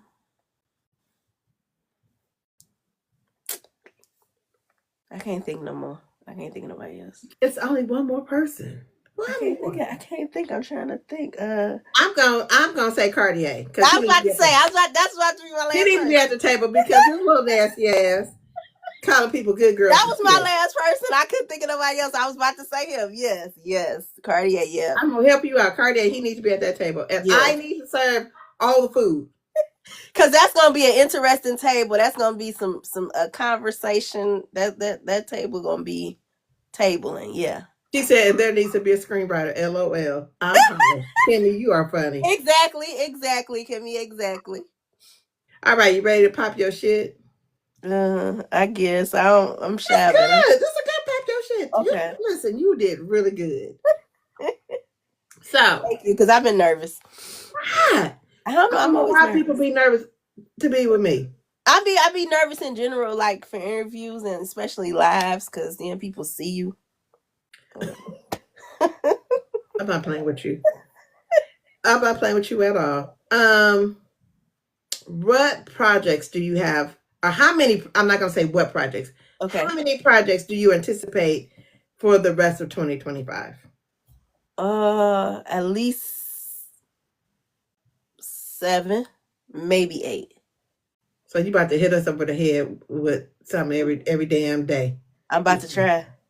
I'm definitely about to try. Woo! Okay, I'm okay, definitely about to try. okay, okay. I see you. I see you. Um, are you coming outside in 2025? Uh, a little bit. I went to. I was supposed to go to one event in to one of the boozy book tours, but my husband's uncle passed away back in February, so I didn't make that. But then I made Monica's event in March, and I think or this month because we're still in March. So the only other events I will be out 3 more times this year. I was going to add a fourth, but I think that might be overdoing it because I really wanted to go to the K Renee experience in Atlanta, but I don't think I'll make that this year. But I was invited to Southern Hearts in South Carolina, so I'll be there.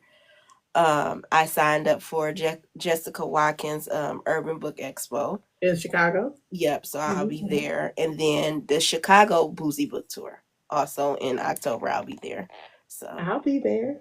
okay, well I get to I see got you. my ticket and my flight. Girl, stop playing with Listen. me.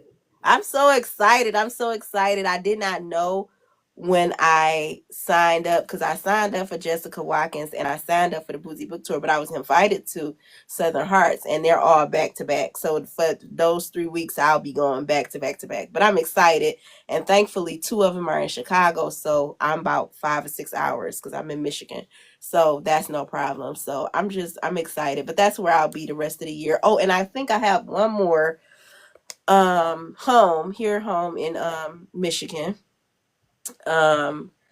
Trying to see the name of the event now. I keep forgetting about it. I have wrote it down, but I forget about it a lot. What is the name of this event? Okay. I see you reading literary experience Mm-hmm. powered by Bray. That's August 23rd. Mm-hmm. The corner ballpark on Michigan Avenue in Detroit, Michigan. I'm from Detroit, Michigan. But so I'll be at that in August too. I have a lot of family in Detroit. Do you? Yes, this is home. This is home. I don't live in Detroit now. I'm in East Point, but I was born and raised in Detroit, Michigan. My cousin lived like not far from the airport because I know y'all airport Okay. far. Yes, at least it's far from where we stay at now because we all the way east, but it's a good 30-45 minute ride because that's what we had to do when we had on our way to the boots to 4B. That's what it took us about 30-45 minutes, and we was in the middle of traffic, so I was praying the whole time. I'm like, I can't miss this plane. So but we left early enough to where we was good. So Okay. yeah. Where can okay before we even ask where people can find, I just have a favor. This is Okay. what I need in my life, and I don't know if you've done it because I don't think I've read it. And Okay. I need a dark erotica. I am working on my very first dark erotic romance. I got the cover from Talina and I fell in love with it. And I'm like, this is going to be my dark romance. And of course, it's going to be erotic. So hopefully, I can do that this year. That's why I said at least 7 more projects, maybe 8. But I'm so excited about it because this will be my first time dipping into the dark side, the dark romance or whatever. But Tag me I'm in really, that. I Tag. listen. I'm so excited about it because this is new for me, and of course, it's gonna, like I said, it's gonna have an erotica and an erotic romance, but it's gonna be dark, and I'm excited about it. I come up with a concept for it or whatever once I research, like what exactly made dark romance dark romance. So I'm It excited. cannot be morally gray. It has to go all the way left. Yes, I like that. I like to I go mean, all the I'm way. talking like off the hinge. He batshit ass crazy. Like we Like question your sanity. he gonna be like a combination of everybody that I've already wrote already, like all of their crazies. It's just gonna be like this bad Times combination. 10. Yeah, yeah. So I'm excited. I'm excited about Okay, that. okay. Listen. I mean, you ask and you shall receive. Amen. That's Thus, right. when you ask, you what? Come on, church. You shall receive. Exactly. All right.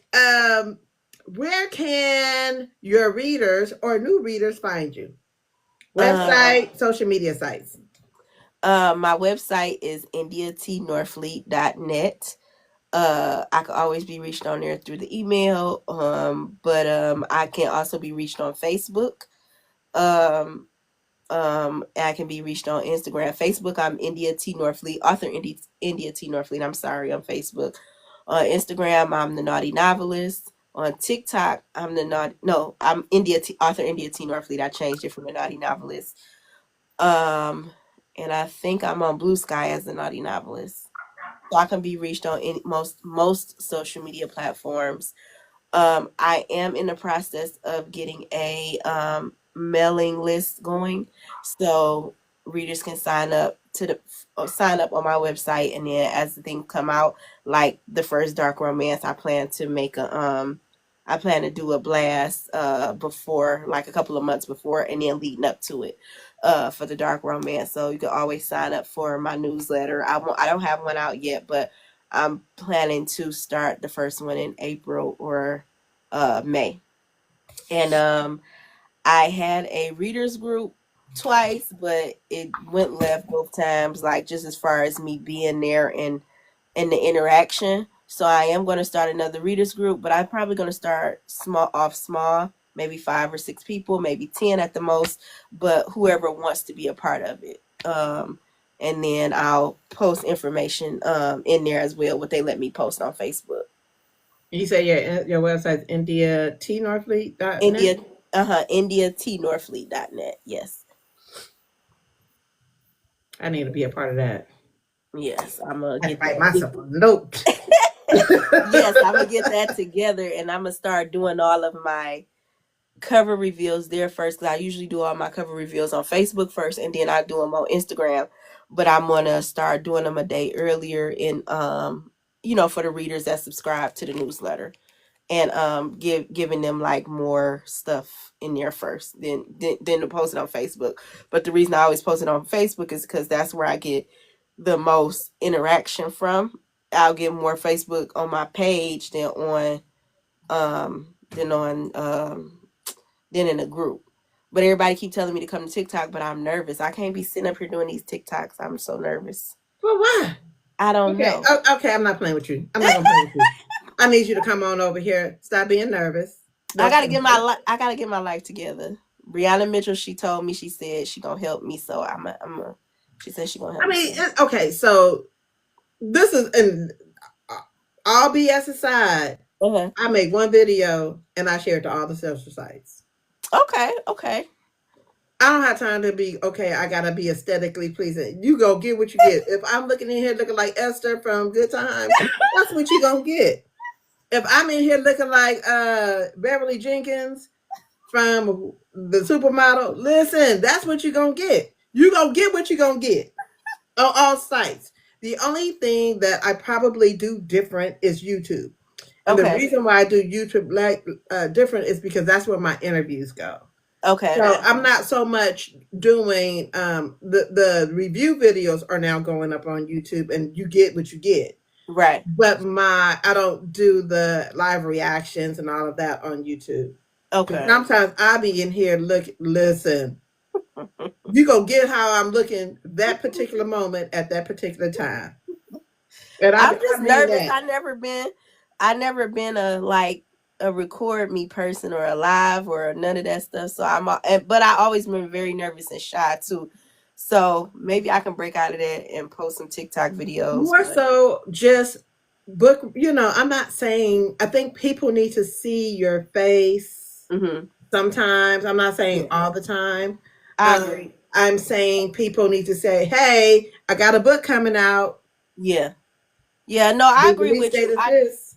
I definitely agree with you, and I think that from what I've seen so far of authors doing that, it's worked out in their favor. Like you There's a said, you don't large have to get on community over there, here. right? You don't have to get on there all the time, but show your face every now and then. So I said, India, you gotta figure this out. Like you said, even if you get on here like now, I look crazy, but Well, it is. no, at least your hair together. Look.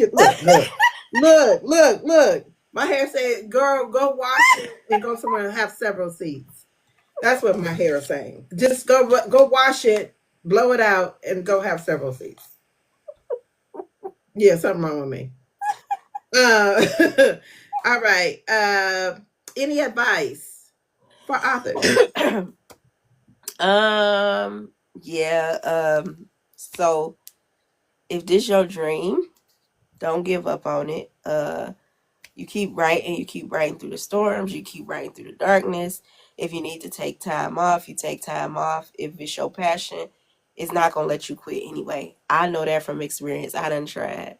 And it's gonna hold you. It's gonna keep uh bringing you right back around to what you love doing. If this is your passion, it's never going to go away from you. It's going to be there. It's going to want you to stay. So I would say just don't give up no matter how hard the road get.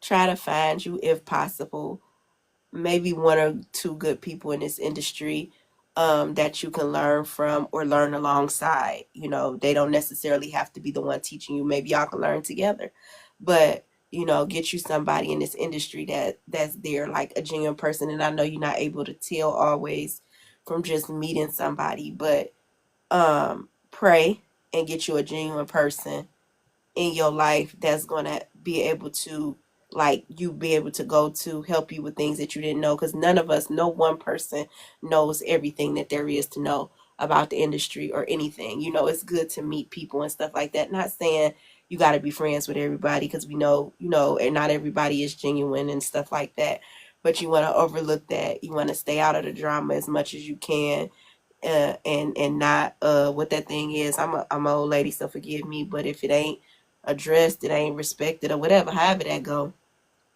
just ignore that stuff and just write because this is what you love. Write because you love writing. The money will come, the awards will come, the bestsellers will come. Just don't give up and just keep studying your craft, trying to be better. Don't worry about being better than nobody else. Just worry about being better than yourself, than your last book, your last release, or whatever. It is true that you have to stay in your own lane, because it's so easy to veer off because you see something working for somebody else. And then it's easy to get down on yourself when you see somebody else succeeding and you're like pretty stagnant. But you just got to keep going, because no matter what their journey over there looking like, that's not your journey. And that don't mean that you won't get there or you won't supersede their what they have. It just means it's not for you. But that don't mean that it'll never happen for you. So you Right. just gotta keep going, try to get through all the obstacles, and as much as you can. And just pray in general, not just for everything to work out, but you pray in general, you keep God first, and you keep going. You keep going no matter how high and how steep the hill gets. You keep going, and you don't give up on your dreams. That was a whole gem. And if y'all didn't catch that tea, I'm sorry. Y'all can catch it again on YouTube, because it's going on YouTube. But for real, that was a gem. Um, any shout outs before I start with my church announcements? uh Thank you to all of the readers, whether you are author reader or you a reader. Are you a young reader? You're an old reader? You're a middle reader? I just thank you for supporting me, and I appreciate the love. And even if I can't say nothing, if every time y'all share my stuff or support me or anything, I just, from the bottom of my heart, thank you so much. Thank you for letting me be able to live my dream, and I love y'all. And thank y'all for liking and loving the way that I write freaky erotica with more than one sex scene. You know what? I'm gonna need y'all readers to get y'all shit together. Sorry, Lord. Sorry, Daddy. Don't watch this. You cannot watch this one. This is not the one for you to watch. Um. All right. So before I pop my shit, which I call church announcements, let's get into it. So y'all know I had a birthday last week, and my books got delayed in getting here, and I still am waiting for one more box. However, I still have over 55 books here.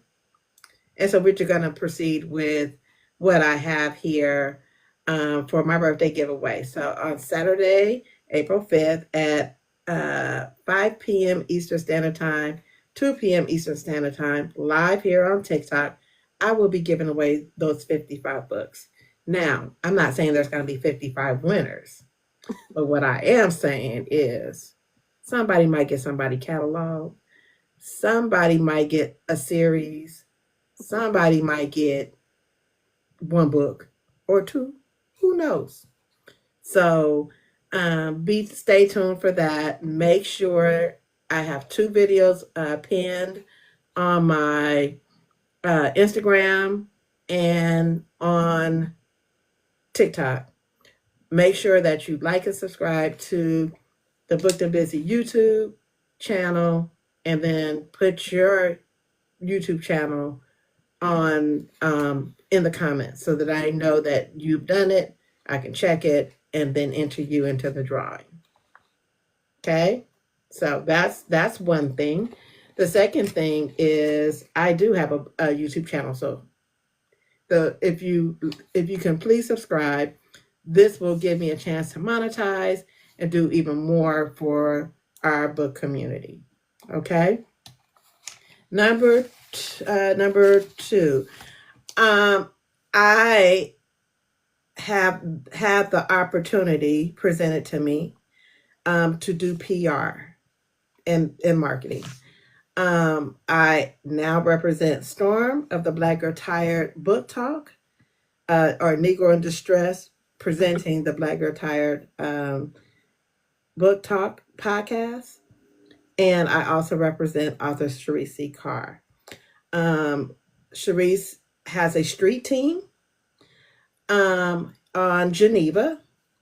All her catalog is on there. You'll get a lot of her first in that group. It will not be, I mean, she does have a Facebook group, and you will still get things in the Facebook group, but everything will be first in that Geneva. So if you want to be a part of Sharice's street team, please click the link in my bio for Sharice's book buzz. Is it Sharice's book buzz? And I think that's street team. Check that out.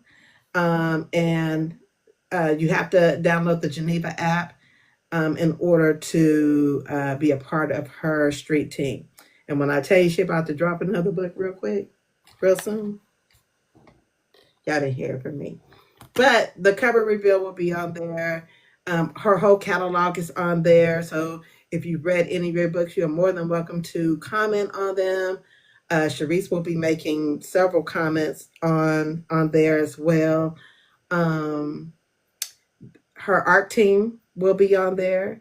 So you have to request under the Booked and Busy email, which is booked and busy as all one word, BOOKEDANDBIZZIE at gmail.com, to be a part of her art team. All right. So that's two things. There's something else I was supposed to talk about. I don't remember. You can find me on all my social sites: Facebook, Instagram, under Booked and Busy, TikTok, of course, YouTube, of course, and Blue Sky and Threads. I'm on all of those social sites. I'm also on Storygraph and Goodreads, so you can find me there as well, so you can see what I've been reading. My Storygraph is not as up to date as Goodreads, but it's there. As you guys know, I represent Storm. Make sure you're following Storm on TikTok, Instagram, and YouTube under Black Girl Tired. And you can find whatever, if it's Bookgram or Book Talk or whatever it is for that particular site, just type in Black Girl Tired and follow her. Make sure that you are, if you're going to the Woozy Book Tour, I'm gonna need y'all authors to get signed up. If you're a reader, get signed up, because when I tell you that I got some stuff planned for y'all, it's about to be a time. And it ain't called the Woozy Book Tour for nothing. If you're interested in narration, we have a new narrator on the scene, LaShawn Good Girl Reads. So jump into her inbox if you're looking for a narrator. She has a sultry, deep voice for the men, and she could do that band too. For the women, she could do that band too. And it can be a little nasty over there. So check out LaShawn, and she's under Good Girl Reads on TikTok and Instagram. If you're looking for graphics, we have Mika G and her graphics. Please jump into her inbox, and it's MEKAG and graphics. I believe that's her name. The other one is, if you're looking for author merch, Latoya Watts is the one that did my merch. And also I have merch. I'm sorry. Let me not get so excited. I have merch. And it is beautiful. So I don't have it right in here at this particular time, but you'll guys see a video of my merch, I think today or tomorrow. But it's live on my website. Click the link in my link tree and go to my website, and you'll see the merch. And I believe I have coffee cups as well. Storm has a planner. It's a 3-in-1 planner. Is it right here? It is. If you guys are interested in the digital version of her planner, it's on her webpage. Please click the link in her bio for her website. Her planner is a 3-in-1. It has social media content. It has SMART goals and self-care. And it's something for every day. Every day. But make sure you check out her planner. Uh, who else is there? What else is there? What else is there? Um, also make sure that you are subscribing to her website. So if y'all wondering why I do a lot of follow Storm, it's because I represent her. So do that. For consultation fees, I do consult for marketing and strategize with you how to best uh, promote your book, your product, whatever it is. I will let you know if I feel like I can be a benefit to you or not. I don't just do it just to be trying to make a coin, but I am doing it because I want to see you guys succeed. So if you're interested in consultations of how to promote your books, if I feel like I'm not going to benefit you, I will tell you I'm not going to benefit you. Okay. But if I feel like I can help, I will take you on as a client. And I think that's it. I think that's enough. Don't y'all agree? Because I do. I think that's enough. Oh, coming up on Pop Your Shit. That's it. That's what I had to do. Coming up on Pop Your Shit tomorrow, we have S. Yvonne. She will be on TikTok Live at 8 p.m. Eastern Standard Time. And then tomorrow, no, that's tomorrow. Then on Tuesday, I have Storm. God damn it, Storm. You always in some shit with me. I have Storm at I'm tuning in. 8 p.m. Eastern Standard Time. We don't know what we're talking about, but girl, guess what? It's gonna be a time. It's gonna be a damn time. I already know. On Thursday, if y'all haven't read Magnolia 1 and 2, because I was on Miss Jazzy's page earlier today on her live, and I told her I was gonna send her my therapy bill and my emergency room bill because she stay having me slide down that door right there. I stay sliding down the wall. Somebody gonna pay for this hip. Check her out on Thursday, 8 p.m. Eastern Standard Time. On Friday, I have Elle Osborne joining us from Germany. If y'all haven't read Marina's Motif, I'm gonna need y'all to get to it. Get to it. She is on Friday. For Saturday's the birthday giveaway. And then that's it for this next week. So with that, thank you so much for joining me, India. I appreciate you. Thank you for having me. Child, when I tell you your pen is utterly naughty. and I'm here for it. I'm so excited. I'm so excited. I'm excited for y'all to see what I got coming. Listen, booked and busy. Listen, I didn't even know when I took on that word, that handle. I didn't know. I just came on. I just thought I was playing on some words. Listen, Linda, listen.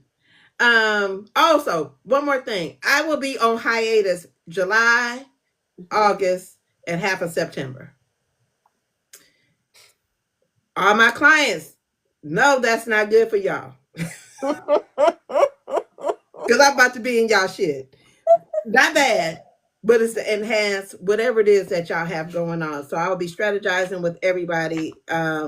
Also, I have a few other business ventures I want to look into and get done. So just know Pop Your Shit will be off during the summer, but we'll be back in the fall in September for season 2.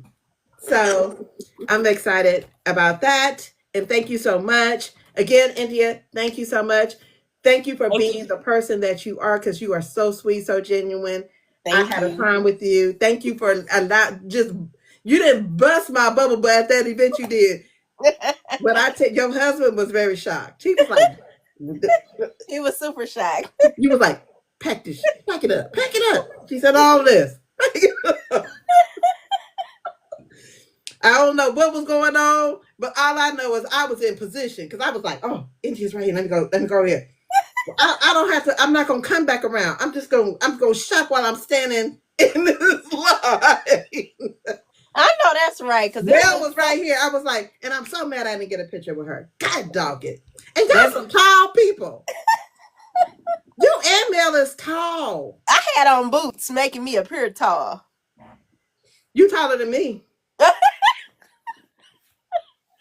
Everybody, I feel like everybody taller than me now. Okay. I'm only 5'5". Okay.